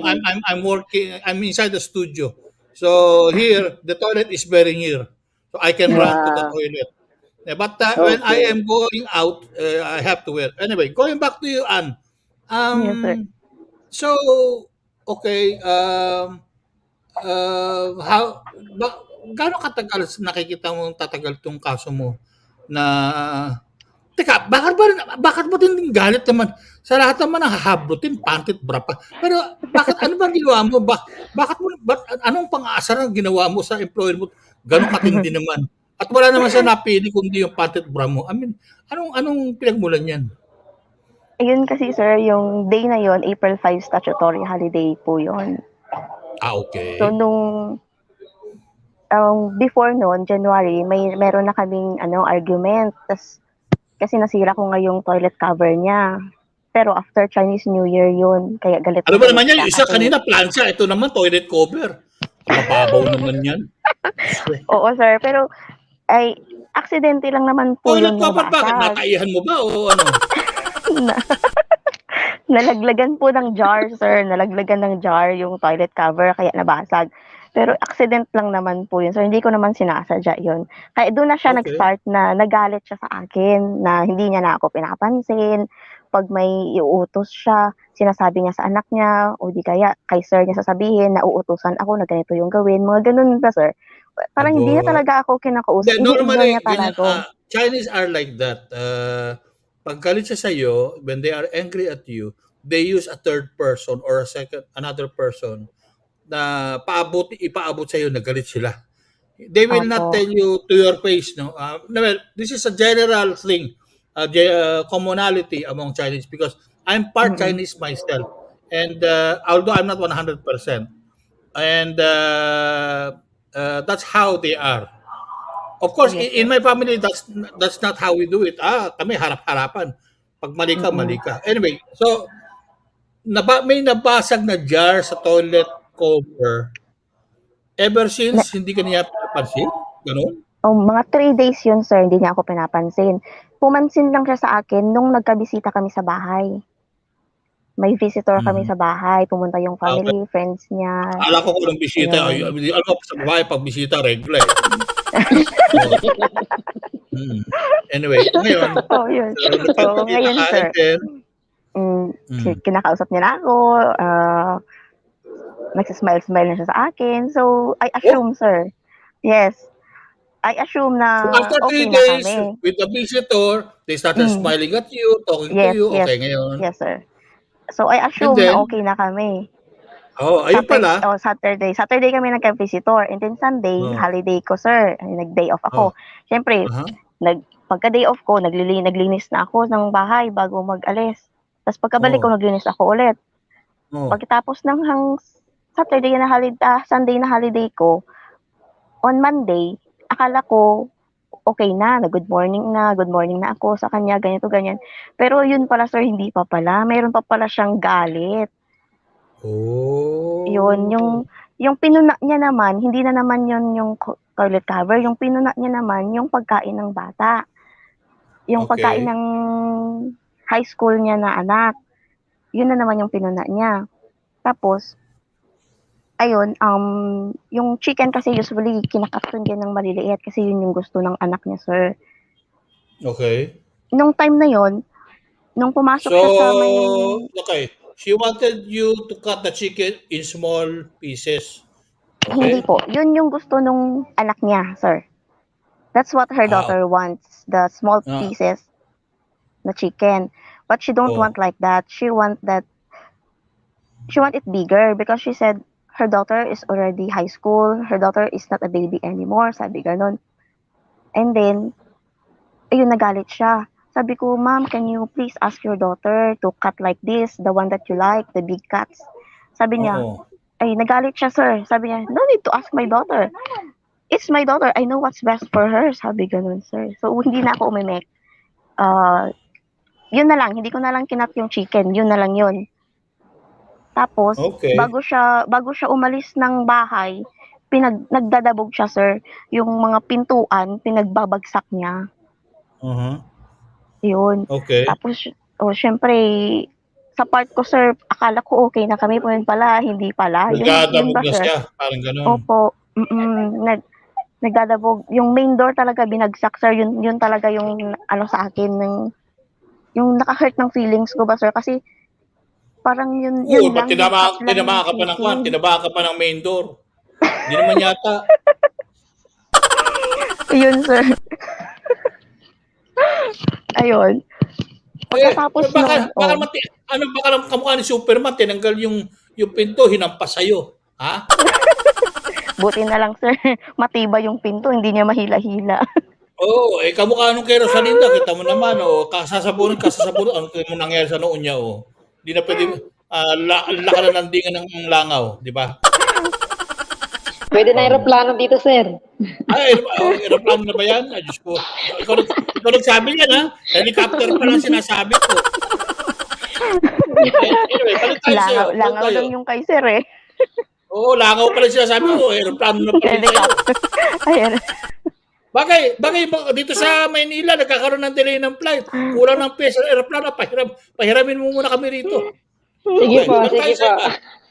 Ngayon, ikaw ba, Rosalinda, dinabugan ka rin ng employer mo? Hindi naman. Opo, madalas po siyang ganun. Ayun. Hindi, kasi kung ganun ang istorya ni Ann, halos pareho kayo ng sitwasyon na dinadabugan, no? Opo. Okay. Ngayon, Ann, okay. So, ayun pala, dahil, ano ba naman yan? Dahil lang sa manok? Ang dami namang, di sana binili mo na lang ng Jollibee o kaya Mang Inasal.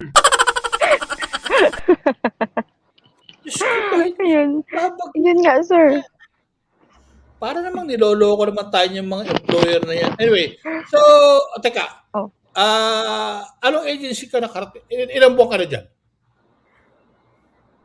7 years and 7 months na ako sa amo ko, sir. With the same employer? Yes, sir. One employer only. 7 years? Apo. Tapos, dahil lang nabasag yung jar, tinatrato ka na ng ganyan?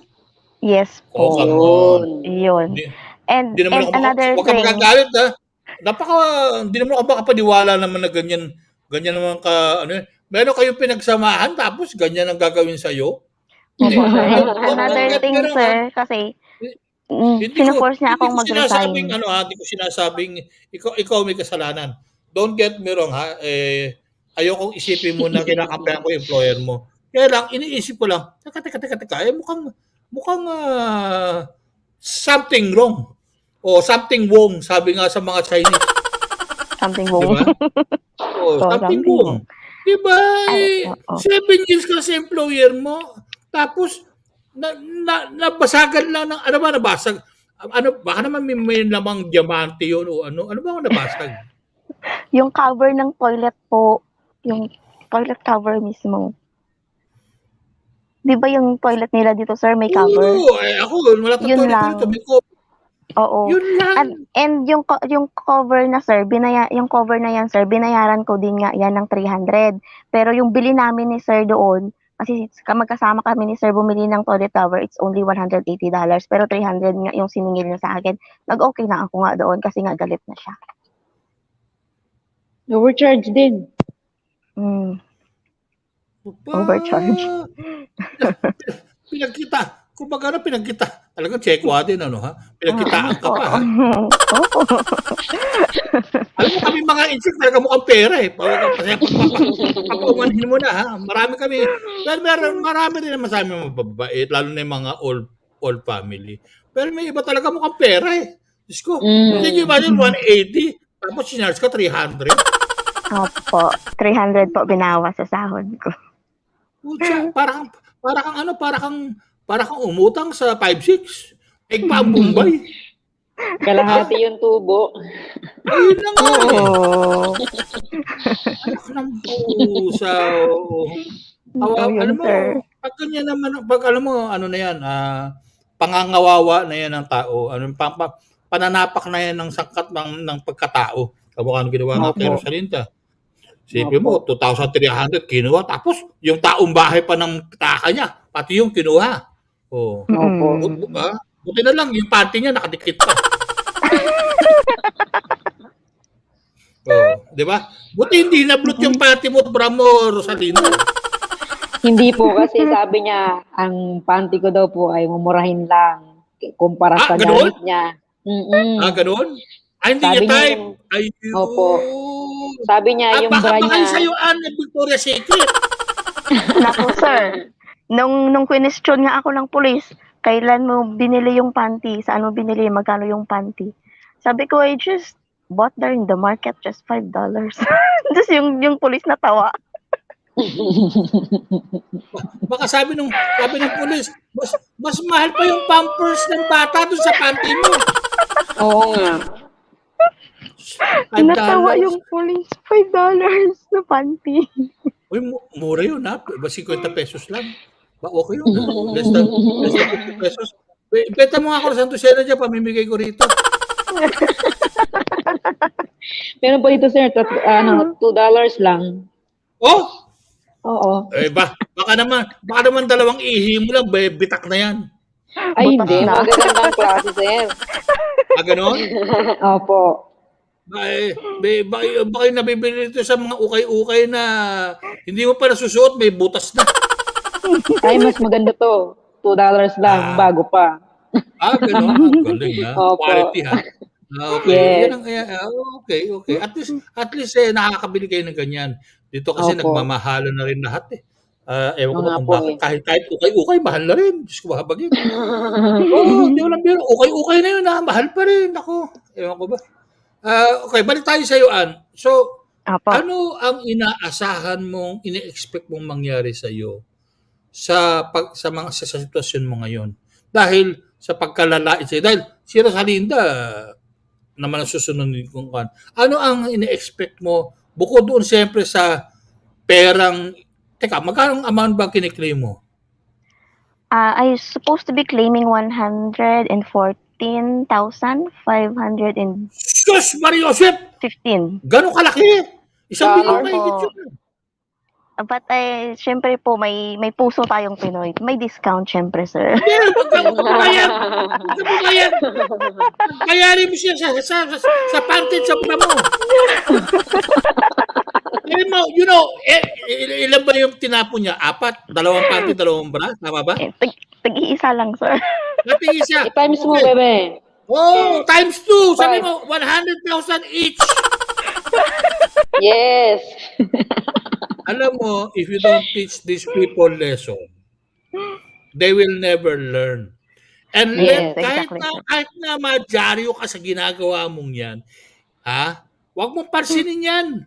Ang intindihin mo, naturuan mo sila leksyon na pagka kayo, kumuha kayo ng Pilipina at hindi nyo inayos ang pakikitungo nyo sa amin, ganito ang mangyayari sa inyo, mga walang hiya kayo. Dapat ganyan. Yes. Tama ba ako, Rosalinda? Opo. On point po. Ginang naiya 3? Naiya 3? 5, sir, 5. Okay. Naiya 5. Okay, naiya 5. Yan, kita mo na. Anyway, what is our last guest, my dear friend? Where is she still in the MRT or what? My friend, you're on mute. Please unmute your mic. She's in immigration department, and I'm trying to contact her. That's why I went on mute. I went because I can't contact her. I'm still messaging her now. Okay. It's okay. So please continue with. Please continue. We are enjoying our conversation here, and yes, I told Anne to even charge her employer double, 100,000 each, one for the panty and one for the bra. Well, I did say to her when I first heard about the case, why didn't you say it was a limited edition Victoria's Secret panty and bra? Yeah, exactly. Oh. Now, Dee is already here, but she's only on audio. On what you call this on audio, but she put her audio off and even her video.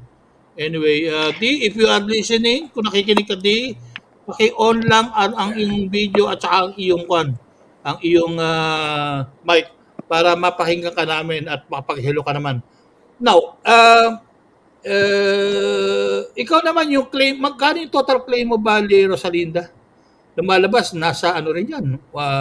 Ang claim ko po sa kanya, lahat-lahat po, kasama na po yung mga 21 days na statutory, nasa 8,700 plus po.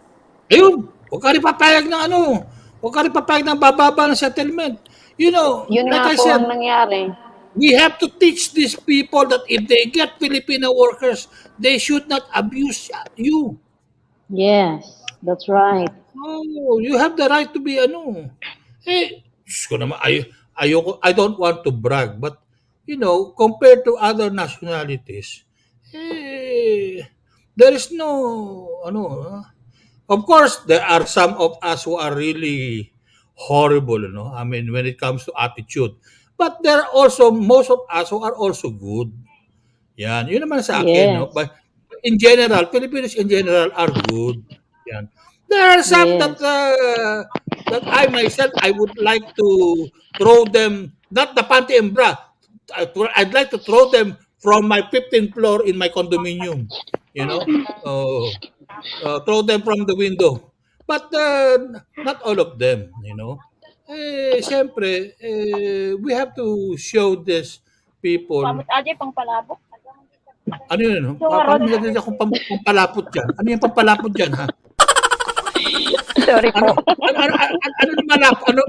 May malabnaw ba dyan? Yung pampalapot. Delikado yun. Nag-uusap na po para sa hapunan mamayang gabi. Okay. Lalagyan ng pampalapot. Okay. There is somebody talking on the background, my friend.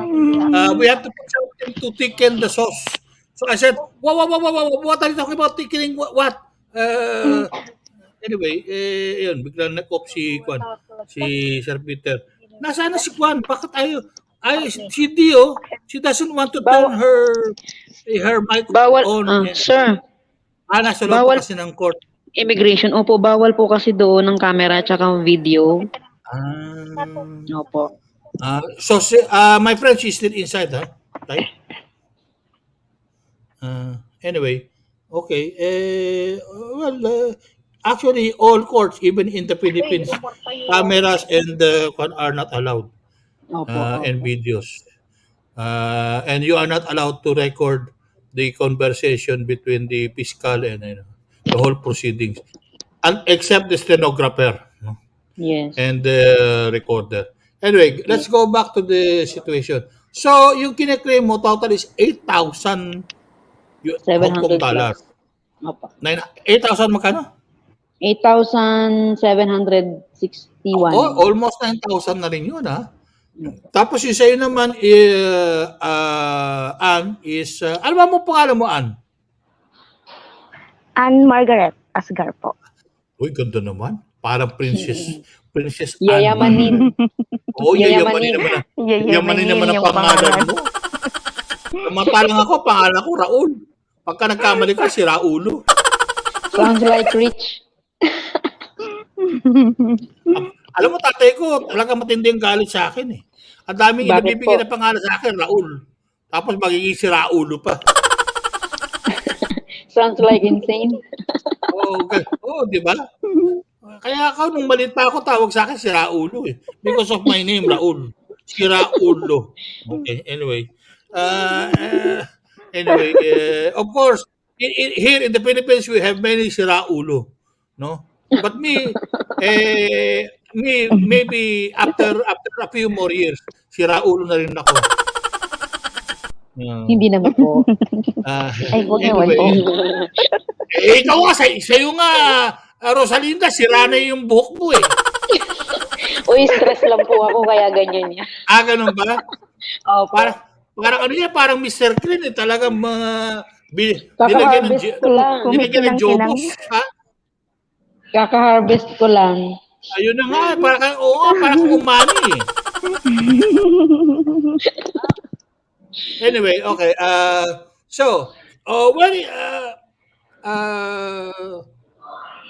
I have not much question anymore. Apart from, I would like to ask the story. Maybe while waiting for her, my friend, would you mind giving us the background of her story about this D? While we are waiting for her to come out of the criminal court. No, Dee said she was in the immigration. Now I just immigration. Sorry. I just received a message from her which reads, "Wait a minute, I just back home." So I really don't know where she is. Well, now she is she's now here in the studio. But she hasn't opened her video or her mic. I'm trying to put her in. Yeah. Would you mind to contact her? But let me just go and try and do this again, okay? Okay. O tayo muna tatlo mag-usap ulit.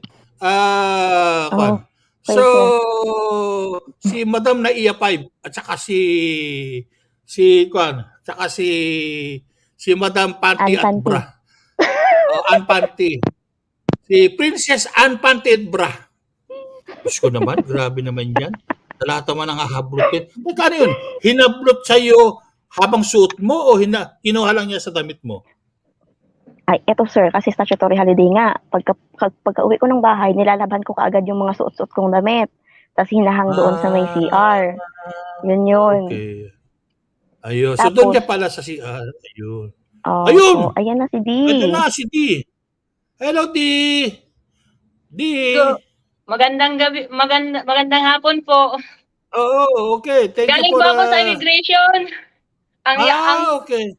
Ang init, bakit parang naka-bending ka dyan? Parang bang meron kang ayaw mo pakita yung puwet mo. Bakit umutot ka ba o ano?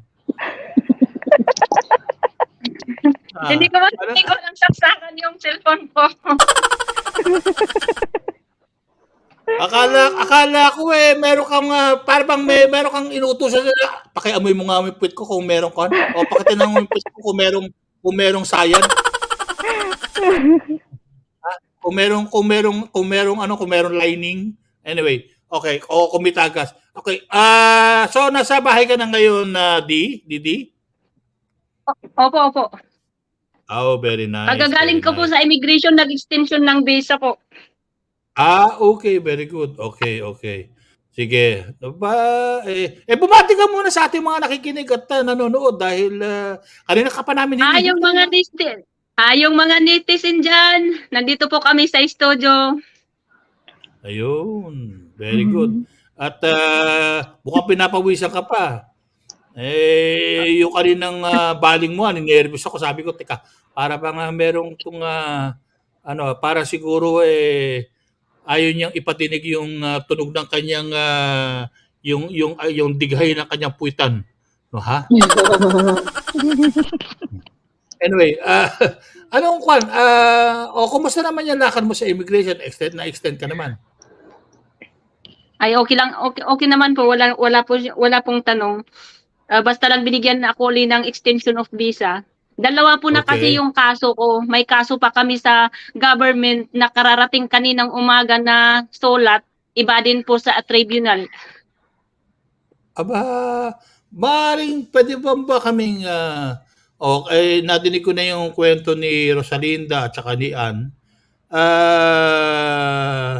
Pwede mo bang ikwento naman yung sa parte mo naman, anong nangyari sa iyo? Anong ginawa sa iyo ng employer mo? Anong paghihimasok? Yung ginawa po ng aking employer, pinalinis pa ako ng kotse ng umaga po. Tapos nang pinalinis niya ako ng kotse ng umaga, pagdating ng alas 11, pagpasok ko sa bahay niya, sinabi niya na ita-terminate kita. Ang dahilan po doon, bawal niya akong makikipag-usap sa kapitbahay. Kasi yung kapitbahay po ay kararating doon sa kapitbahay namin na since in 10 years. Okay naman itong mga istorya na nadidinig sa inyo. Yung isa, yun, nakasunog lang, nakasira lang ng plancha at nakasunog ng kabayo. Yung isa, nasira yung seat cover after 7 years. Ikaw naman, nakapag-usap lang sa kapitbahay, pinagalitan na. Opo. Aba, huwag naman kayong magagalit, ha? Ang bababaw naman ng utak ng mga employer na pinasukan nyo. Wala naman kayong makita ng ibang employer ko din yan. Putres, huwag kayong magagalit, ha? Pero, kung kapitbahay ko lang dyan, pinagtatagyakan ko na ngayon. Mga lintik kayo, mga walang hiya kayo. Makipag-usap yan. Itong ang kasama ko rito. Ako pa nagtutulak na. Nakipag-usap po yan na sabi niya, maganda pala dito sa banda rito, sabi lang niya. Tapos nag-usap kami about sa mga tanim namin.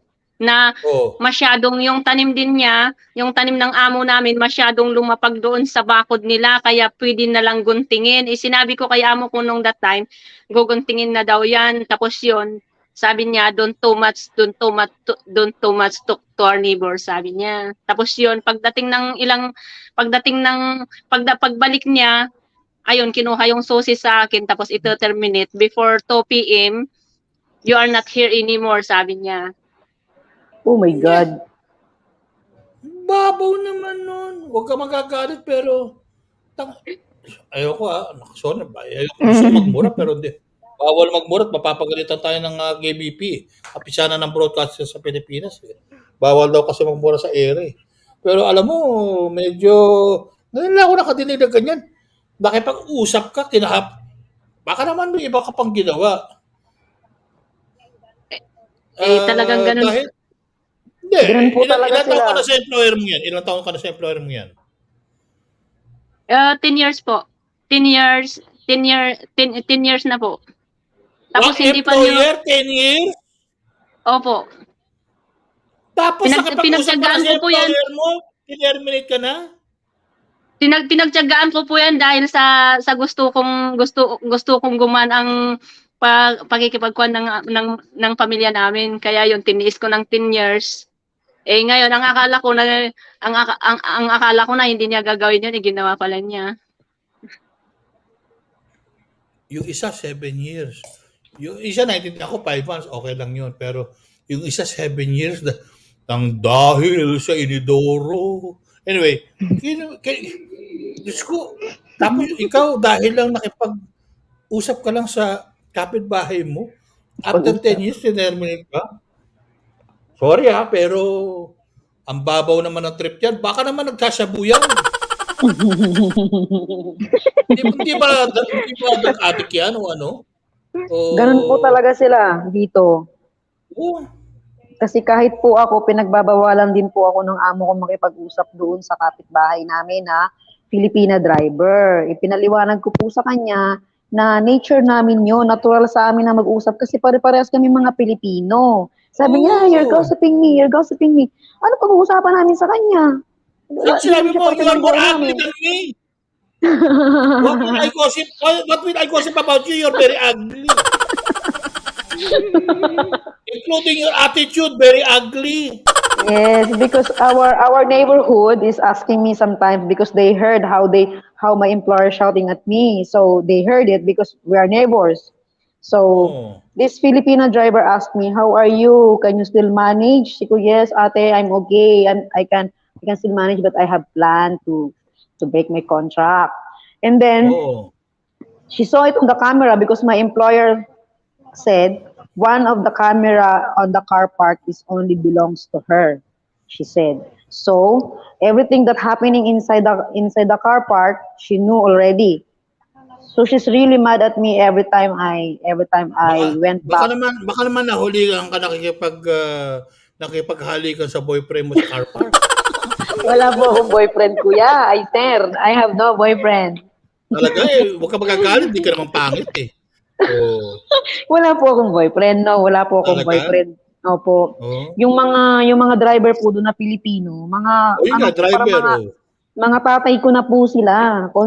Sobrang concern po nila sa akin. They gave me a warning that my employer already maltreated her previous helper. So they gave me a warning about that. So they're very concerned. Okay. So perennial na pala yung attitude ng employer mo of talagang maltreating her helpers. Okay. Opo. As known by the drivers yung ano mo. Opo. Yung driver well known po siya doon eh. Ha? Well known po siya doon kahit po yung kapitbahay naming building, yung katabing building namin, alam din po yung istorya na nangyari sa kanya kasi nung ang kapitbahay po tumawag po ng pulis para i-rescue yung helper. Pagbaba po ng helper kasama yung mga pulis, naka-wheelchair po. Hoy? Yung helper naka-wheelchair? Yes. Kaya po talagang well known po siya doon. Parang ganun po, parang ang nangyari po siguro parang sinampal niya po yata. Kasi talagang maltreatment po yung nangyari, yun po yung pangkaso niya, yung record niya po. Teka muna, sinampal na naka-wheelchair na, sobrang naman yun. Parang ganun po. Kasi dito po kasi once na nasaktan ka, kahit naman po na kaya mong maglakad, i-wheelchair ka po talaga nila. Ganun. Opo. Okay. Okay pala, no ha? Well, that's very nice. At least maganda ang medical ko nila dyan, attention. But I don't understand. My friend, I am beginning to see the pattern here. No? Why are these employers are still allowed to get workers considering what they have done in the past? Doesn't the Hong Kong government have a record on that? That okay, I'm not making comparisons. In Singapore, once you in your first worker, and it didn't go well, and the fault and the court finds you at fault, you could no longer get a worker anymore from any country for that matter. The quota will be confiscated from you. And I The think, if I problem, am not mistaken, in Taiwan also is the same thing. Now, the problem, you want to react to that? the problem in Hong Kong is lack of communication between various government departments. For example, Oh. I went with Anne to the immigration department to also request whether they would give her a special consideration based on the fact that her employer had already been convicted, that she could apply to get a new helper. Now, here's the case. For employers, they can terminate the helper. They can find a new helper. But the helper cannot find a new employer. The whole system is stacked up against domestic helpers. It's very unfair. So the immigration officer said, are you still on bail? Have you got a release from your bail? This is another issue in Hong Kong. When you're on bail and you're released from the bail notice, there is no document given by the government that you have been released from the bail. So although Anne had been released from the bail, there's no proper communication between the computer system of the police and the immigration department. So I explained to the immigration officer that the bail had already been returned because she was innocent, and the employer has already been convicted, and the police, this is a long time already, many weeks, and the police have said that they will send a copy of documents of the conviction to the helper. So what we did is she signed some papers to give them authority for the immigration department to contact the police to get copies of the records. This shows you inefficiency between the departments. So what I've How much did Anne paid for the bail? Supposedly, $2,000. sir, the bailout is only $500, sir. Oh, 500. Oh, really? Yes, but I only have $160 cash on hand. But that's the thing that yan lang po yung kinuha nila sa akin, yung 160. Oh yeah. Opo. Okay. But the case of Anne now, But that is your money, by the way, Anna. That's not your employer's money. Yes, course. my money, sir. Correct. Yes. No. For temporary bail. Okay. Opo. Go ahead, my friend. You were saying. The case of Anne, where it is not just a case has been filed, we already have a conviction against the employer, although the financial is still in court. There is no reason why the immigration department shouldn't give consideration to allow her to process an employer without having to go back to the Philippines. I put this to the officer, but the officer said, well, normally, he said that you have to go back, you have to exit to the Philippines. I said, yes, but you can make exception. I've done it before. I have the other case of Juliet, and Juliet's case is still in court, and she was able to get a new employer because there is a genuine case. So, coming back now to the case I finish up on Anne. On Anne's case, I think they will give a consideration if they have an employer, but I need to go with her to talk to the immigration officer. So in the case of Didi's case is also very interesting. Didi was forced to sleep on the rooftop of the second address by the employer. Oh, she didn't say that. Pinatulog ka sa bubong? Yes, They opo. forced it. They put a cubicle. They put a tiny cubicle, illegally on the rooftop. The tiny cubicle has a window which is A4 paper size. There is no mosquito screen, so she can't open it because she will be bitten to death by mozzies at night, and she can't leave the door open. Then there is also a toilet on the roof and shower, but there is no hot water. On the night in question, the situation had become so intolerable, she'd been bitten so many times, she went out of the house to the friend's house, not to sleep overnight, they just chatted, and came back the next morning.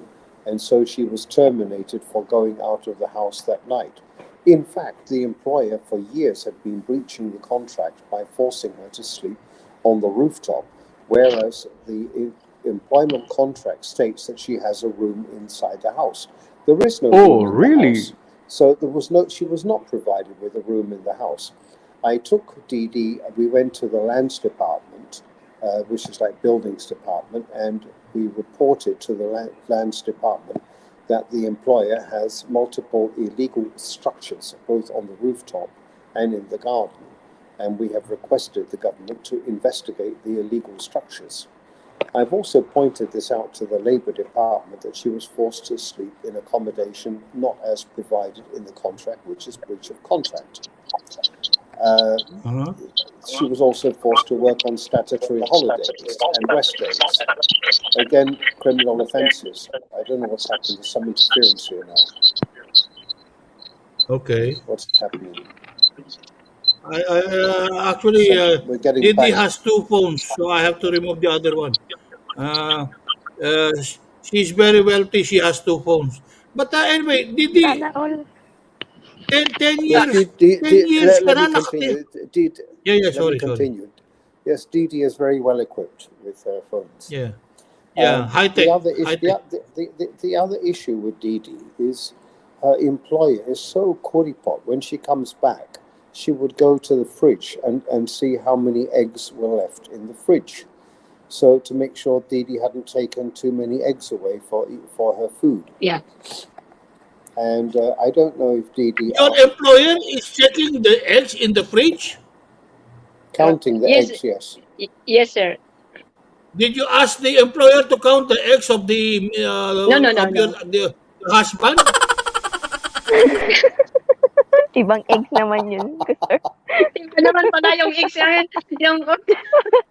That's a century egg. Red egg. My God. Can you imagine egg? What? Come on, egg is so cheap. Yes. Yes. My gosh. And also ice cream like that. I hope they're not counting the number of ice cubes that are left in the freezer. That is only a water cube. Well, you use the right word, my dear friend. So kuripot. That's not only kuripot.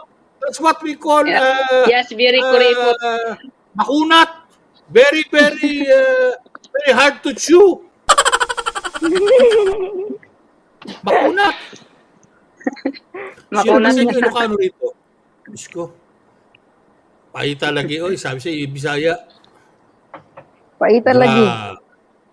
Grabe, oy. I assisted Didi to the Labour, and we managed to get partial settlement of outstanding salaries, but we haven't been able to get the remainder of the claim because the employer is claiming because she went out and just chat to her friend during the night because she couldn't sleep because of the mosquitoes and the heat. And also there's no hot water during the cold weather there. And that was the employer's reason for terminating, and that is the basis of trying to avoid paying long service pay. This brings me to another issue. It is high time for the Hong Kong government to start being fair to these poor domestic helpers who live in sometimes shocking conditions, don't get a proper food allowance, only get served leftovers. It's absolutely disgraceful. So regarding long service pay, instead of long service pay, the government should set up a scheme, something like MPF that we have, where the employer and employee contribute. My proposal is the Hong Kong government should set up a scheme whereby we take the helper's salary, divide it and take 2/3 of 1 month's salary, divide it by 12 and make it compulsory for the employer to contribute that amount every month to a provident fund for the domestic helper when they retire from Hong Kong. So there's no incentive then after 3 or 4 years to terminate the helper to prevent her getting past the 5-year goalpost. Because if you work for 5 years or more and your employer terminates you, you can claim long service pay, 2/3 of a month for every year worked. Employers invariably try to terminate to prevent the helper from benefiting from any form of protection. This is disgraceful for Hong Kong as an advanced city that we treat people like that. If you look at the salary for domestic helpers in Hong Kong, $4,730. And if you divide it by, say, 15, 16 hours, it works out to something like 10 Hong Kong dollars per hour. The minimum salary for Chinese, which no Chinese wants to work for, is $40 per hour. That's a minimum wage. 60s. In most people, that's the minimum wage is 40, but the domestic helpers are getting $10. Here comes the next problem on domestic helper rest days and on the statutory holidays. Statutory holidays, yes. What the employers invariably do, if you look at the ordinance, the employer computes the daily pay if you work on your statutory holiday at the same rate as your daily pay for your monthly salary. This is, yes, if you accept it, they can get away with it.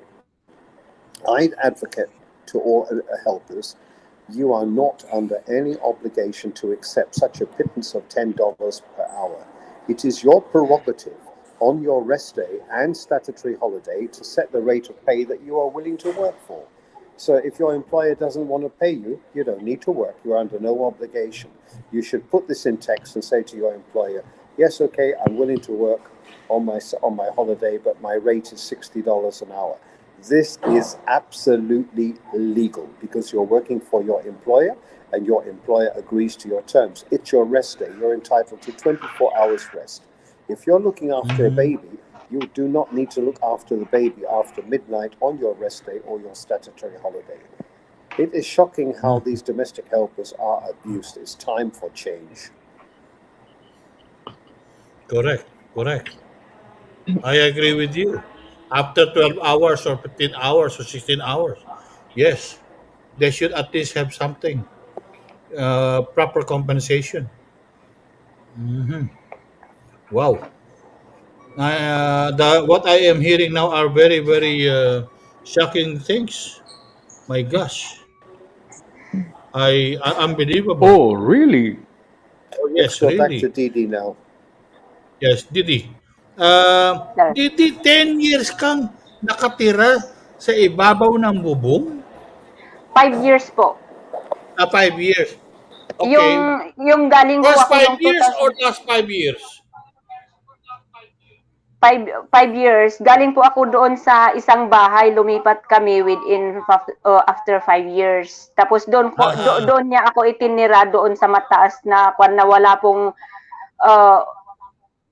wala pong aircon, yung may binigay na electric fan pero hindi kasya kasi doon din ako nagpaplantsa. Patayin mo yung volume ng isang telepono mo, nagpi-feedback eh. Anyway, okay, but still for 5 years nakatira ka sa bubong and no hot water, no nothing. Walang hot water pag winter, walang screen po sa bintana. Kaya yung mga lamok na dumadaan doon nakakagat ng mga skin natin, nakakasira eh. Ganun ba? Abo, okay na. Imbes na yung flawless na skin nagiging batik-batik na. Buti na lang kay Rosalinda, dumadaan na lang yung lamok. Dito, dumudulas. Dumudulas na lang. No, but seriously, on a serious note, that is really inhuman to put you in such a situation for 5 years. My God, don't get me wrong, I grew up. We're not a very wealthy family, but I grew up also with maids in our house. But I cannot imagine them or putting them in such a condition. We even make a separate house for them to live in, and it's properly ventilated with windows, with toilet. I mean, really, I don't understand. Grabe naman yan. Kung magpapainit po ako ng talagang yung malamig, doon po sa pinagkakapian ko, doon ako nagpapainit ng pang-shower ko. Oh, yung ang water heater mo, yung coffee maker mo? Opo, yan po yung ginagamit ko. Basta at least maligam-gam na yung tubig na malamig kasi masyadong malamig kasi pag taglamig na. Oh, really? Wow, ha? Talaga naman. Ngayon na ako nakadinig. That's the first time I heard of that. Kumabagin. Again,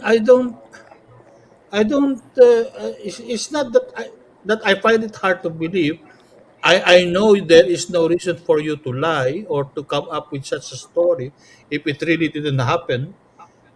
But of course, each of you. Hanggang ngayon po baka pwede nilang siayin, hanggang ngayon hindi pa naiayos yun. Ang kaayos lang nila before na umalis ako yung aircon. Makikita kasi bagong-bago ngayon. Nilagyan, they put an aircon? Nakalalagay lang nila.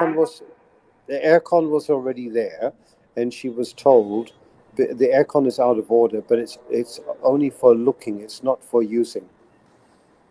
Oh, for display. Yes. Doon din, sir. Sa amo ko, sir. May aircon pero bawal akong gumamit. Sino nagsabi nun? Sa Linda? Si Ann po, Ann. Yes, may aircon po sa room ko, pero bawal po akong gumamit. Aircon, but they prevent you from using it. Ako po, may aircon po ako, pero naka-fan mode. Ito naman, may aircon, pero naka-fan mode. Tapos gumagamit po ako ng electric fan kasi mas magandang gamitin yung electric fan kaysa doon sa aircon.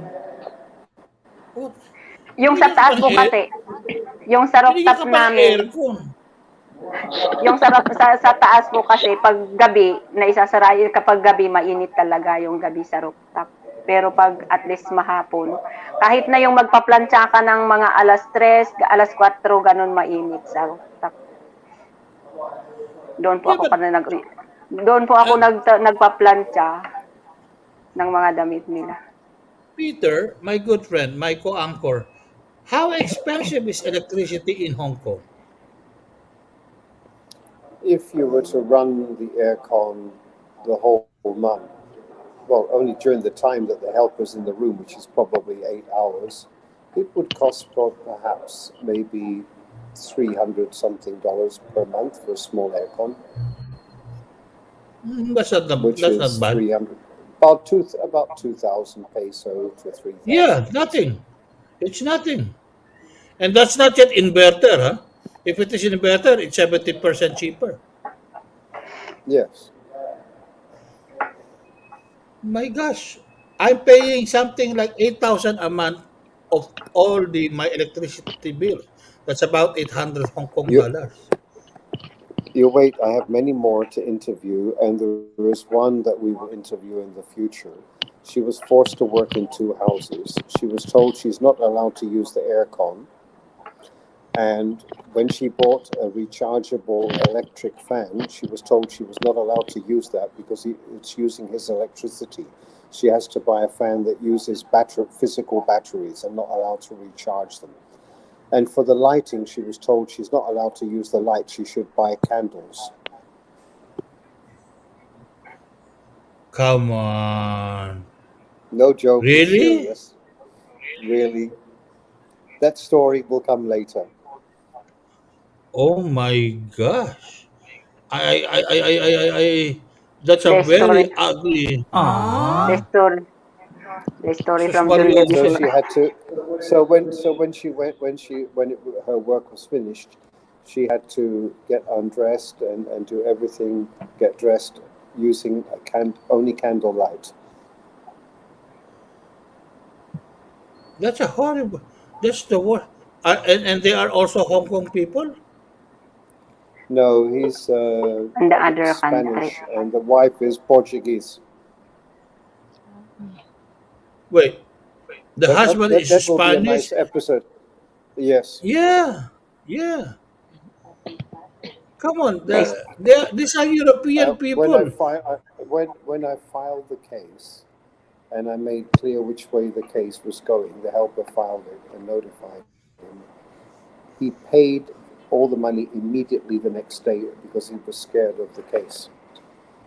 And it became big news. Everybody in Saikong, where I live, knew about the case. People couldn't believe it. So kuripot.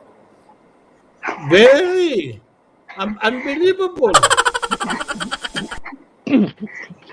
That is like, you know, the skin of that guy is like the skin of a cow that you could use like a belt.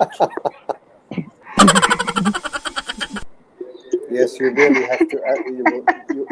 Sooner or later, you need to interview Jun Lee. Her name is Jun Lee. Yeah, I would love to interview that woman. My gosh, she's not allowed to use even her own. She's the best. She's the best friend of Didi. Oh, really? Yes, sir. Ano ba naman? Ano naman di yung mga napipili mo kaibigan? Diyos ko mahabagin. Ina-apo. Yung nakakapi. Ayaw paggamit yung Kindle ang pinagamit sa kanya, kaya natakot. Hindi. Natakot siya, niya-report niya. Hindi, pero matindi sa'yo. Nilagyan ka ng aircon for display only. I mean, that to me is the parang ano yan eh, parang probinsyano. Parang it's just like a show. Stories. Yeah, that's what I said. True story, but it's just like the ones you can see in the movies. Yeah. Unbelievable. But it's just like Charlie Chaplin now movies. You can listen. But now you can listen to the program, the BAHAY OFW, and hear these stories. Yeah, I know. My gosh, I am shocked. I almost I do not know what to say. I mean, we as humans have already managed to land on the moon, to send satellites on other planets, to crossbreed the genetic lines of our and we still have this kind of animals in our midst. Come on. It's very much. Really, even the worst of Filipinos will never do this to you. I do not know. I heard that there are I've read one case of one Filipina. Her back was ironed by her employer. I think it happened also in Hong Kong. Many years ago. Yes, there are many cases. Not only one, there's many cases where using the iron or throwing the iron at the helper. Yes. Okay. I had one case. I had one case where I received a call very late at night, and I rushed over at midnight to Hong Kong Island and told the helper to go to the Ratanji Hospital, but she didn't. She was in Repulse Bay, so I went to Repulse Bay. The police were there. The employer was a very high-ranking government official, and his mainland wife had attacked the helper, but the helper was very timid and scared of the situation. The police said this is an agency thing, it's nothing to do with them. I pointed out, no, I don't agree. We argued for about 25 minutes, and finally, as I'm disabled, the male employer invited me to come inside, and he said he'd offer to pay her a sum of $30,000 to try to close the case. Actually, I wanted a criminal case to be filed because she had attacked the helper. So yes. I said, so let me get this right. You're offering her $30,000. But I said, have you considered you need to pay her airfare back to the Philippines and to her place of origin? Oh, okay. Then what about the travel allowance? You need to pay that. Okay. And what about 1 month in lieu of notice? Okay. And what about the salary outstanding? You need to pay that too. Okay. He just agreed everything. And so got all the money. But that was. I think got all the money. If I had, instead of 30,000, I got about $40,000 for the helper.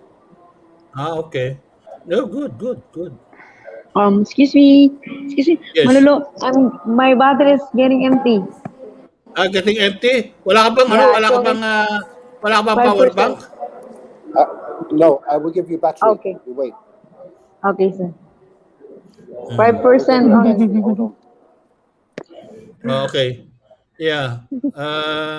Bibigyan ka raw ni Kwan ng power Battery. bank. Oo. Baka Kasama baterya lang ng pala. truck ang bigay sa'yo. Pwede ba ko nito kay Kwan kay sino to? Tung huling pumasok si Didi. Si Didi, dala-dalawa pa ang telepono. Kaya nagpi-feedback, umi-echo yung isa. Nasa ka Didi? Nawala ka Didi? Didi, nagpapatiti ka ba? Anyway, ikaw, Ann, at saka Rosalinda, may mga mainland Chinese employers ba kayo? Wala naman. Wala po. Yung sa akin wala po. Buti na lang. Kasi alam mo, mga mainland Chinese Nag-iisang talagang... employer ko lang sila. Yung employer ko po, taga-mainland po siya. Ikaw, Ann? Opo. Hindi, si Rosilda po, si Rosilda. Rosilda ba yan? O Ronilda? Rosilda. Rosilda! Opo. Roninda. Rosilda pala. Talagang mali ta sulat eh. Okay. Okay. Rosilda. So Rosilda, taga-mainland yung ano mo. Yung amo ko kaya pala matapobre. Opo. Mayaman daw po siya. Sabi niya. Mayaman siya sa China? Sabi, dito po sa Hong Kong mayaman. Sabi niya, mayaman ako. Nakatira ako sa Repulse Bay. Alam mo ba yon? Hindi ako nakatira sa government apartment. Taray ha. Tinarayan ka ha. Yes, pinagyayabang niya po yun sa akin lagi. Sa'yo naman, mas sikat si Ann. Sabi mo, si Babo ng bubong nakatira? Si Didi yun, sir. Si Didi po yun. Si Didi pala, si Didi. Oo, parang buitre, no ha? Nasa babaw ng nakatira. Oo, grabe. Anyway, Di, nasa ka na? Ayun, si Di. Present. Ikaw pala palang buitre, no ha? Nasa babaw ka ng bubong nakatira, ha? For 5 years, napagtsagaan mo yun? Opo, napagtsagaan ko yun. 10 years na yun. Lahat-lahat po. Bilib ako sa'yo. Pero hindi taga-mainland yung ano mo? Foreign parang ganun po. Taga-mainland, taga Shanghai silang dalawa. Ay, shucks. Taga Shanghai. Mababait yung Shanghai ah. 2 linggo ako tumira ng Shanghai ah. Mababait ang mga tasa ka Shanghai. Mas masasarap pa magluto. Siguro pag nakahay sila, hindi sila mababait. Sa'yo taga Shanglo, hindi tayo siya Shanghai.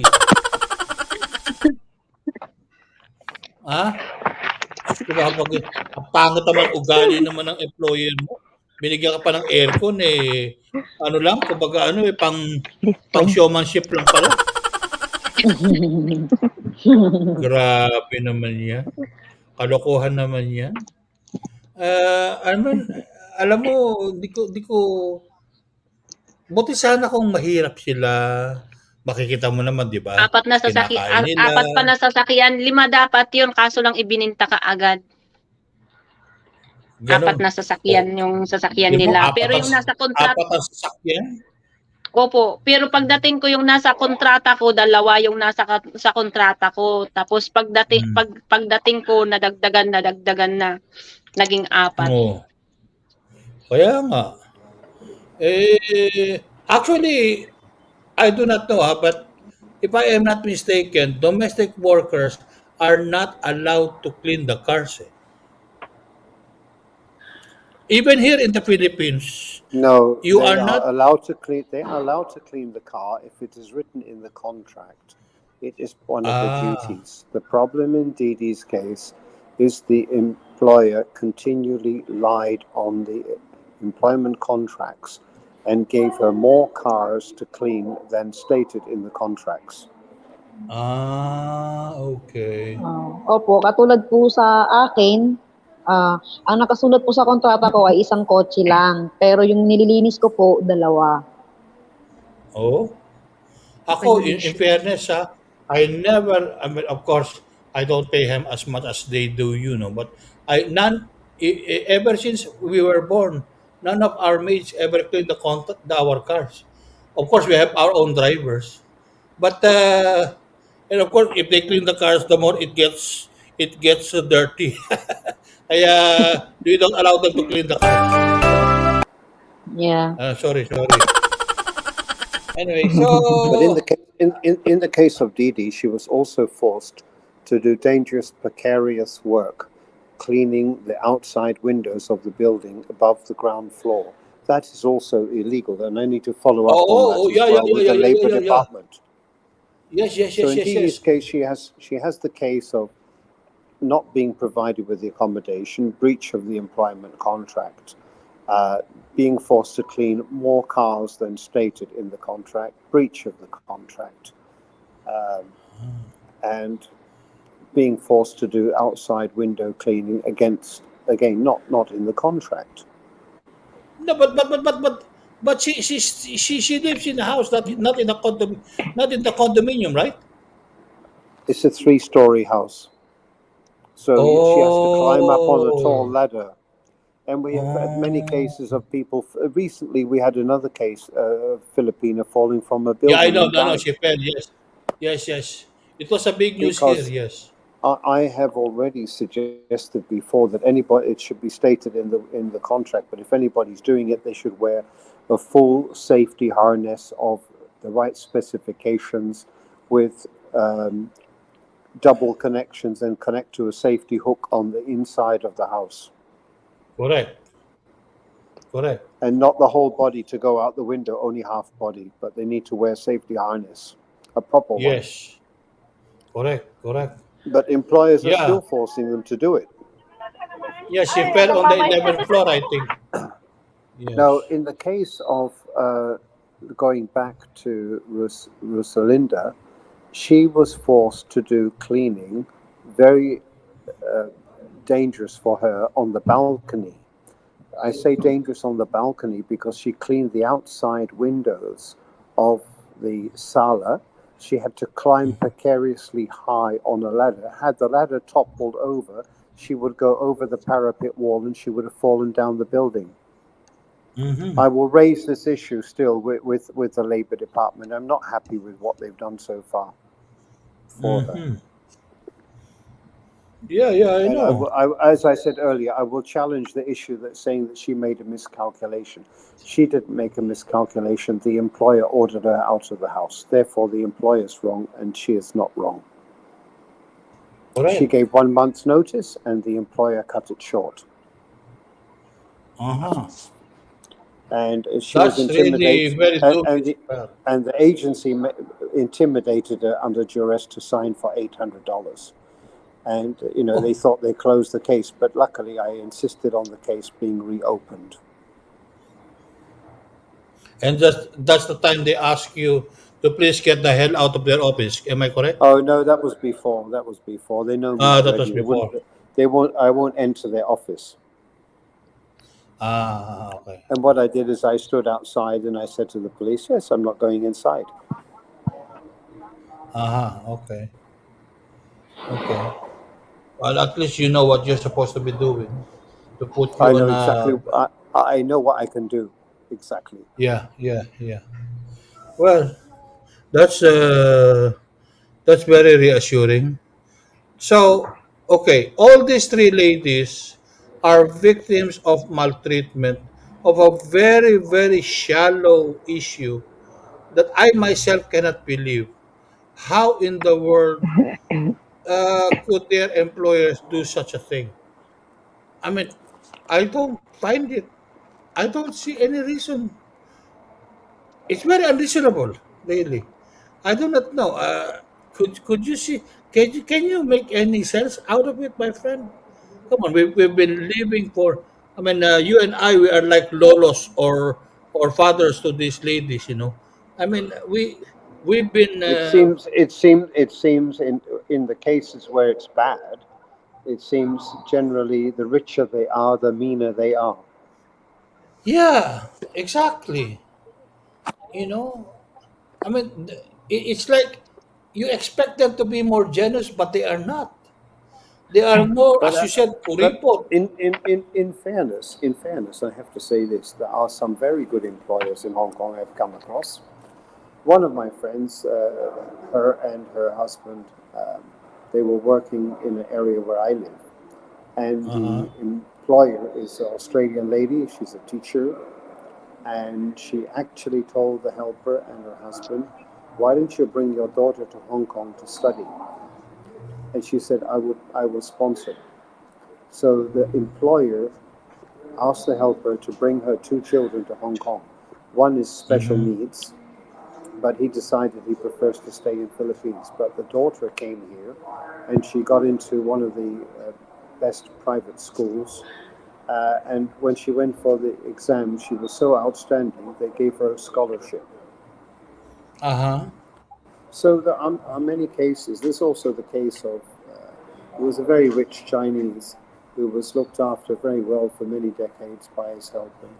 And Oh yeah, there is even one. There is even one rich Chinese there. when he passed away, he left all his money to the helper. Yeah, that's what I was about to his say. family. Yeah, yes. Instead of giving it to her family, she left all her wealth to that woman who took care of her before she died. So I can That's tell what you she. there are many kind people in Hong Kong. And when you have 200,000 Filipinos alone out of, there's several 100,000 domestic helpers in Hong Kong. So if we take 200,000 as a base figure, there's probably at least 10,000 bad employers, sad to say. At least. I see. And that might be scratching the surface. Because there's a lot of abuse, like because the government doesn't check that they're provided with proper accommodation. So many have to sleep in the toilet, in the bathtub, or in the sala. It's disgraceful. And I have suggested before that what should happen is the consulate could actually insist to see a floor plan of where the helper is going to sleep and attach it to the contract. And say, I was about to ask that. Why isn't the consulate inspecting that? Well, that's another. I've raised this issue before. The ideal situation would be is that there would be a whole series of inspectors who get paid, say, $600 to go and inspect the premises and check and take photographs and record the accommodation, and then that document is attached to the contract. So you don't need to change the law. You don't need to change the law. The Philippine consulate can literally dictate its own terms that it wants attached to the contract to protect its helpers, which I would advocate also. They should attach a 2-year transferable for the helper's favor, not for the employer, a 2-year insurance policy to cover the insurance, because many employers don't take out the insurance cover required by law. And a lot of the and those who do take out insurance, a lot of the insurance is totally inadequate and doesn't cover the cost of. Let me ask Didi. Didi, Opo. after 5 years, you move into a new residence, correct? Opo. Okay. My question, did your employer go to the consulate, to the polo office in Hong No. Kong to report that you have transferred to a new residence? No, hindi po. Nang nag-recontract ko ako, saka ko sinabi na nag-transfer kami, doon po napalitan yung address. Kaya dapat po yan. Dapat Mi 1 po kami Mi 1 kami nag-transfer, pero sa kuwan na po 'yun, sa kontrata doon maibibis na February 19. After a year, and then the address will already change. Bawal yun. Actually, dapat the moment that you move into a new address, it should be reported to the consulate because that is in our law. Kasi po yung amo ko is naka-deny po yan sa agency. Kaya si agency lahat ang gumagalaw sa kanya. Kahit lahat ng roles ay sinasabi ko sa kanya, hindi naniniwala sa akin. For all the listeners listening now, if your employer moves to a new address, take the responsibility and notify the immigration department by email that your employer is changing you to a new address. And also the consulate, because that is you can in fact file a case against your agency here for misrepresentation, which is now a valid ground to cancel their license because your employer, okay, we have a law here which we call joint and solidary or several liability, meaning whatever your employer did to you and failed to provide you your salary, your housing, your overtime during holidays and statutory holidays, or non-working days and statutory holidays. And if they fail to pay you that, you can claim that here to your agency. And then all we have to do is show them the law of Hong Kong. And then the NLRC will favor that law, will base the award from that law. And if they do not pay, they will garnish their escrow, which is now increased to 1.5 million. The problem the problem there is that many helpers will get a new employer directly after they finish the contract. So it's then not fair to hold that responsibility on the agency in the Philippines. Then the responsibility should be on the agent in Hong Kong. But in some cases, it's a direct hire. So who is responsible now? That's the question. Yeah. Well, the old agency loses its responsibility. If they move, it becomes a new hire. We call it new hire. Or sorry, name hire. Not direct hire. But still, even as a name hire, well, okay. So that means you transferred to, but in this case, since she did not transfer from, in Rosilda's case, yes, but in this case, for the past 10 years, she stayed with only one employer.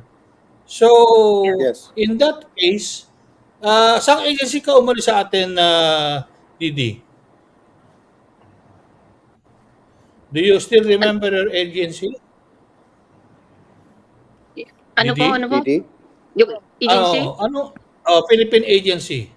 Hindi po Chinese agency, direct po ako noong 2013. Okay, sorry. So nang pumunta ako dito, kahit sinasabi nila na walang babayaran, ay nagbayad po ako nung that time ng 119,000. Siningil ng agency sa akin na walang resibo.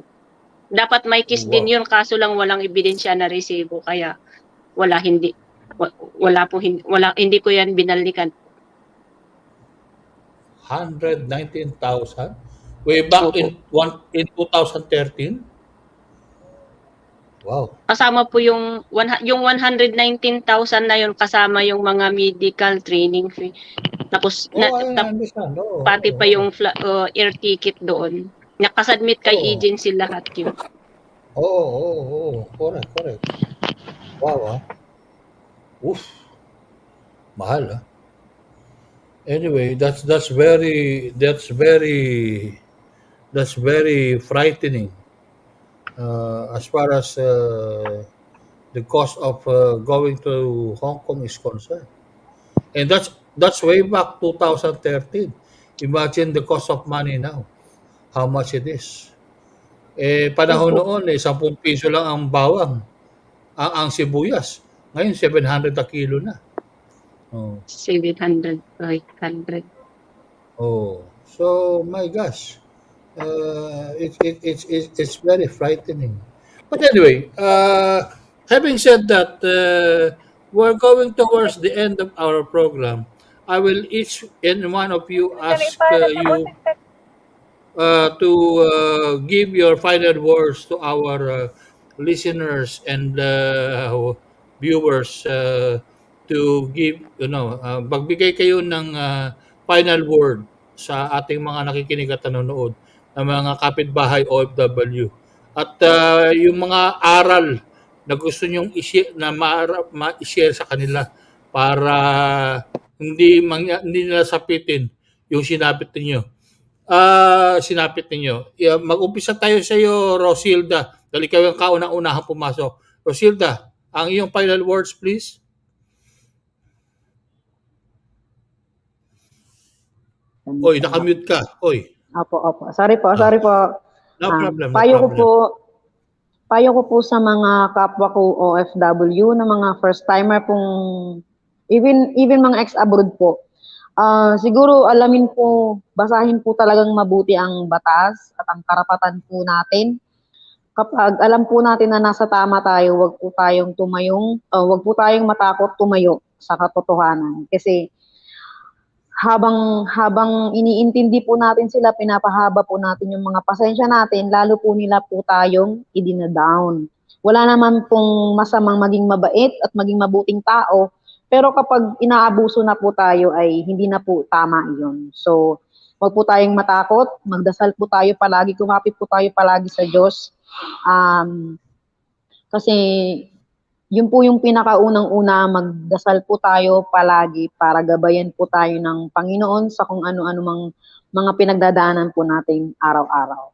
At tibayan po ang loob, wag po masyadong mag-iiyak-iyak kasi yun po yung unang-una nakaka-depress po sa atin, yung iyak ng iyak. Oo nga napansin ko kasi siguro habang umiiyak ka sinasabunutan mo sarili mo kaya ganyan ang nangyayari sa ulo mo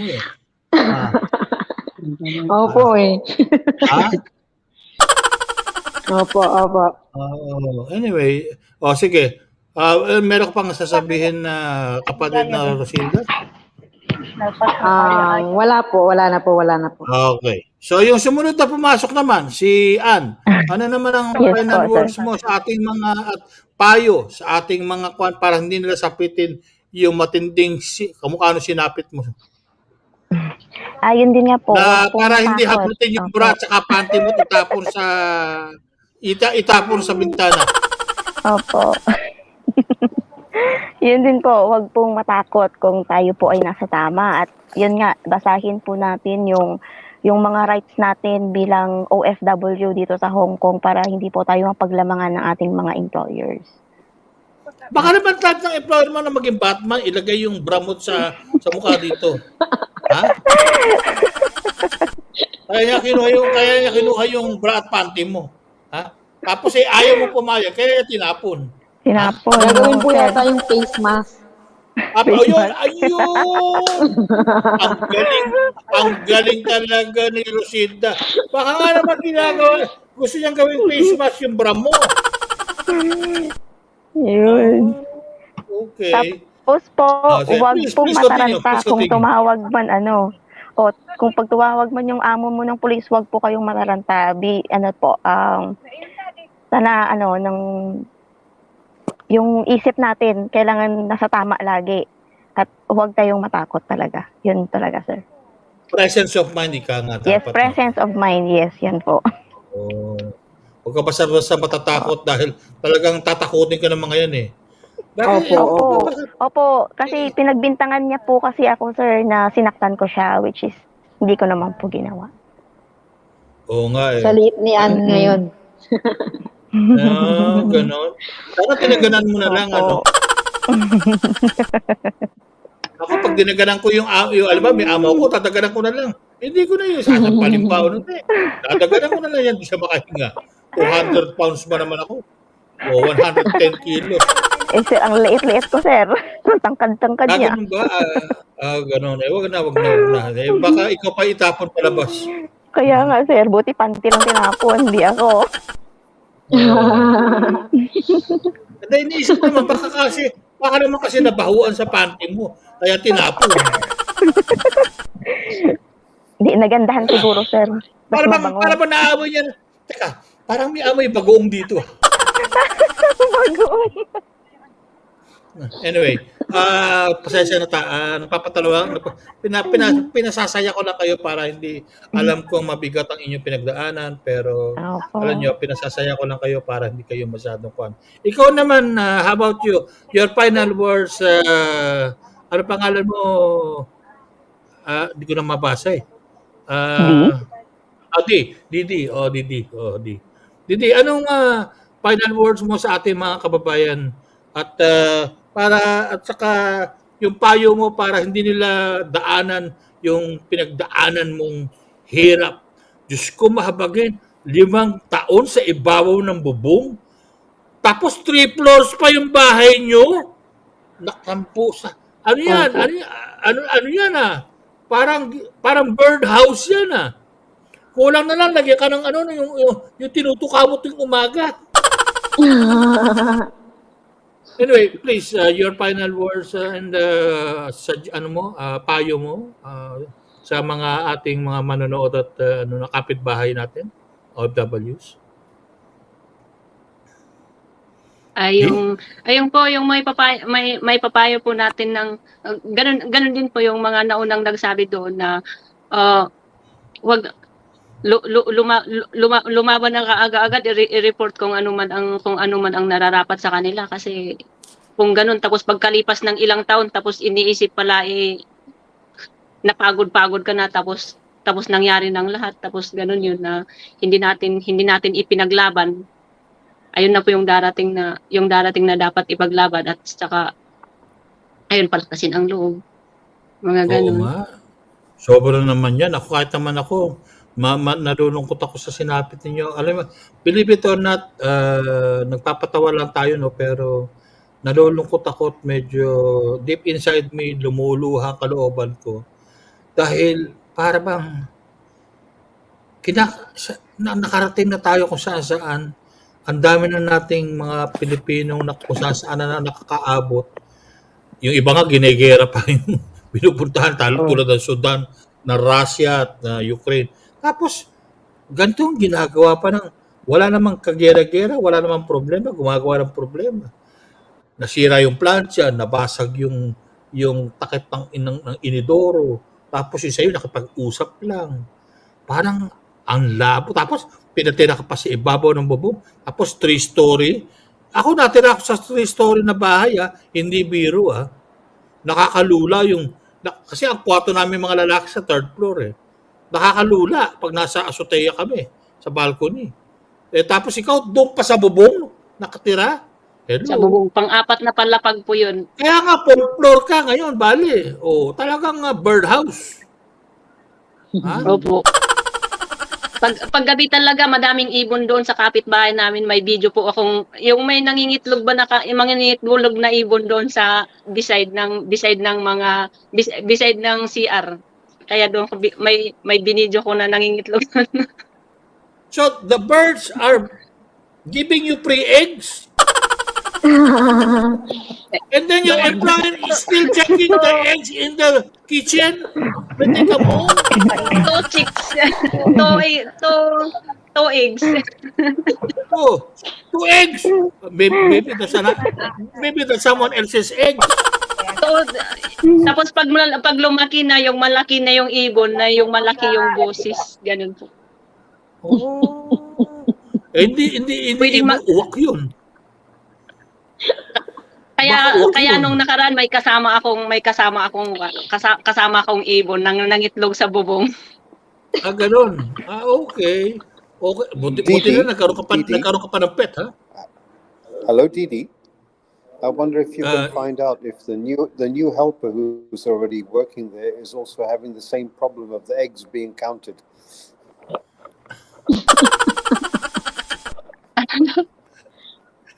Oh, Didi, check mo raw doon sa pumalit sa iyo kung pati yung itlog nung binibilang pa. Oh, and then you can tell them, you also count the eggs of Mr. Peter and Mr. Raul. Oh, at least you have 4 more. Oh, you won't lose any eggs. Free of charge. But of course, our eggs are already century eggs. Anyway, my dear friend Peter, where are you? Your final words. By the way, your final words. I'd also like you also to advise our recruitment agencies here before they send their workers. What is your suggestion to them? You might as well give. Okay. The suggestion I have is that all agencies should require a floor plan of the house of the prospective employer, with a clear indication where the accommodation will be, what kind of accommodation will be provided.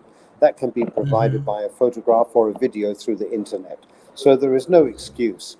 I think it's fine. The helpers get employed by being interviewed by the employer, but why can't the helper interview the employer and see what the house looks like where they are going to work? They have no idea what they're in for. I see. Don't you think that would be fair? That is fair. That is fair. That is fair. That is because why you sent me a picture one time. The room of the maid is underneath the staircase Oh yes, of yes. and the legs are coming out. The feet are coming out of the staircase. My gosh, that's very that was inhuman. my late friend, and who I signed also her contract, Ida Villaweber, and she worked for the Chinese family for about 20 years, and they had a storage cupboard under the staircase. They cut a hole in the side so she could put her legs out. That was her accommodation. Yeah, She had many wonderful stories. Both her Chinese employers were teachers. One example of an amusing story was the employer came back one day furious and said, "Ida, why didn't you tell me that I'm wearing 2 different color shoes?" "Oh, but madam, I thought that was the fashion."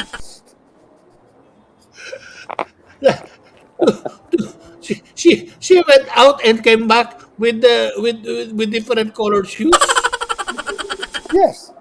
The employer went out with 2 different color shoes, and she blamed Ida for not telling her. And Ida said, "I thought that was the fashion." My God, and that's even Louis Vuitton. Well, Anyway. you'll be surprised. I've got somebody lined up in the future for another show who's like a Filipino comedian, and the way she's dealt with abusive guests of her employer is absolutely wonderful. The stories she's going to tell on our show. I see. All right. Okay. But my final words is helpers should stand up Yes. for their rights.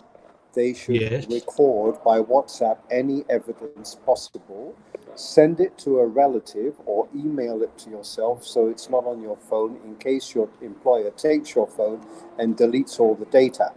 Many employers are doing this. What they do is they lend your phone so that you then foolishly use it and they can see everything that's going on. Another trick is they will give you the chip, and then when you leave, they will take the chip out. This is an invasion of your privacy. Don't do that. Use your own telephone, and don't. Is that unlock your criminal? phone. Don't. It should be criminal, yes. But this happened to a few cases where the employer take the phone and then reset. Give me your telephone and reset the telephone to factory settings. This is criminal. Oh. But how do you prove it in a court of law? So it is wise to back up any evidence that you can record and back it up somewhere else. Let's face it, these poor helpers work in the house who may be... Nako, naputol si Kwan. Naputol si... Nalobat? Si Sir. Binigay kasi kay Kwan eh. Binigay kay Ate Rosilda yung battery. Anyway, nasa final na tayo. Mamaalam na tayo. Goodbye. At ako meron pa ako isang commercial na ipalalabas bago ika nga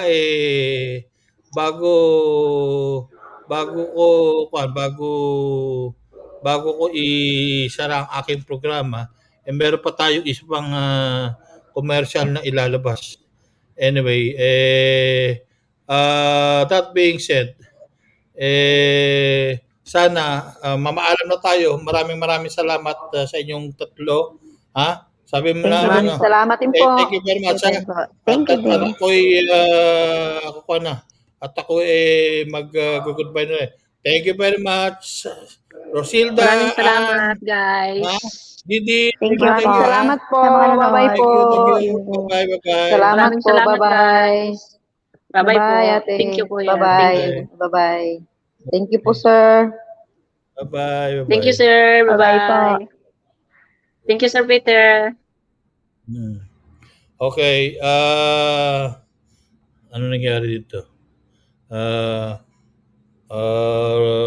Yun. Okay. Ang yung aking babasahin. Ang Sabundi po ay Pilipinas ay mahigit ng 10 taon na sa merkado ng franchising business at ito po ang pinakamatagal nating sponsor at sa ating programa. Salamat po sa kay Joey Corpus sa kay Job Hope Gumpan, no? Anyway, 10 taon na po sa merkado ng franchising business at meron mahigit na 500 franchise outlets sa buong Pilipinas. At meron silang 11 manufacturing sites or factories sa na nakakalat sa buong bansa at mga susunod na araw o buwan ay magtatayo sila at magbubukas sa Malaysia, Indonesia, France at saka sa Spain. Okay? At meron silang mga in-house chemists o mga chemist, scientists na nagre-research at gumagamit ng panibagong inobasyon na kung tawagin ay green or plant-based materials or formulas bilang active na ingredient na ginagamit nila sa kanilang mga produkto. Kauna-unahan sa sa merkado ng pag-introduce ng paggamit ng refill program na tinaguri ang environmentally friendly dahil iniiwasan nila ang paggamit ng single-use plastics. Okay? So, ito po ay napakaganda sa ating kalikasan. Basta dalhin nyo lang yung basyong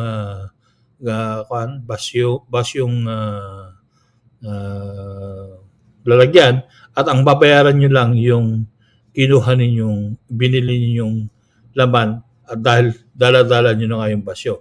Yan po, mga kaibigan, ang Sabundi po. Again, maraming salamat po ka Joey Corpus at saka Hope Gumpal. Maraming salamat po sa mga nanood at nakinig. Sana naman po ay meron kayong natutunan at sa ating mga panauhin. At salamat sa aking co-anchor na medyo wala na ngayon dahil naubusan ng baterya. Dahil ito ang pinakamahabang programa ng OFW sa buong Pilipinas. Salamat po at sana po naman ay may natutunan kayo. Maging kayo man ay OFW o may-ari ng agencia dito sa Pilipinas. Dahil sa pagpapadala po ng manggagawa sa bahay, ay talaga napakahirap. Sa totoo lang, mahirap na nga kumuha ng manggagawa sa bahay dito sa Pilipinas eh. So sana naintindihan ninyo na talagang sana naman lang wag naman kayong masyadong paapi. At kung talagang nasa tama kayo, wag kayong lalaban ng pisikal. Pero wag na rin kayo makipagmurahan. Pero wag naman din kayong parang wala nangyari. Mga tuwiran kayo kung nasa tama kayo. Having said that, maraming salamat po. At sana po ay yun na nga ay mayroon kayong natutunan sa ating programa. Maraming salamat at mabuhay po ang Pilipinas, mabuhay po tayong lahat. WRB News FM 103.9 ang himpilang magbibigay ng mga impormasyon sa larangan ng edukasyon, kalusugan, pangsakahan, kapaligiran, musika, natatanging kaalaman at mga pinakahuli at sariwang balita sa loob at labas ng bansa. DWRB News FM ang himpilang ikaw ang una. Ikaw ang una.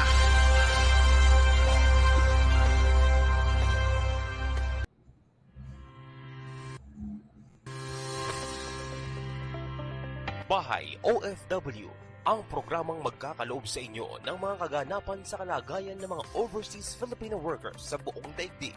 Bahay OFW, ang programang magbibigay daan sa mga panayam sa mga tao at ahensyang responsable, gagabay at aalalay sa mga OFW.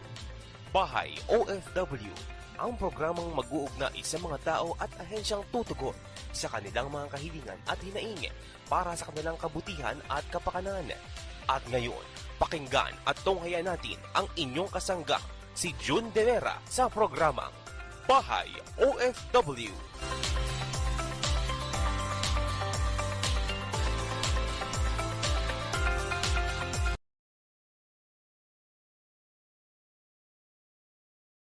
Mga pili at natatanging impormasyon mula sa himpilang DWRB News FM. Ikaw ang una. Ikaw ang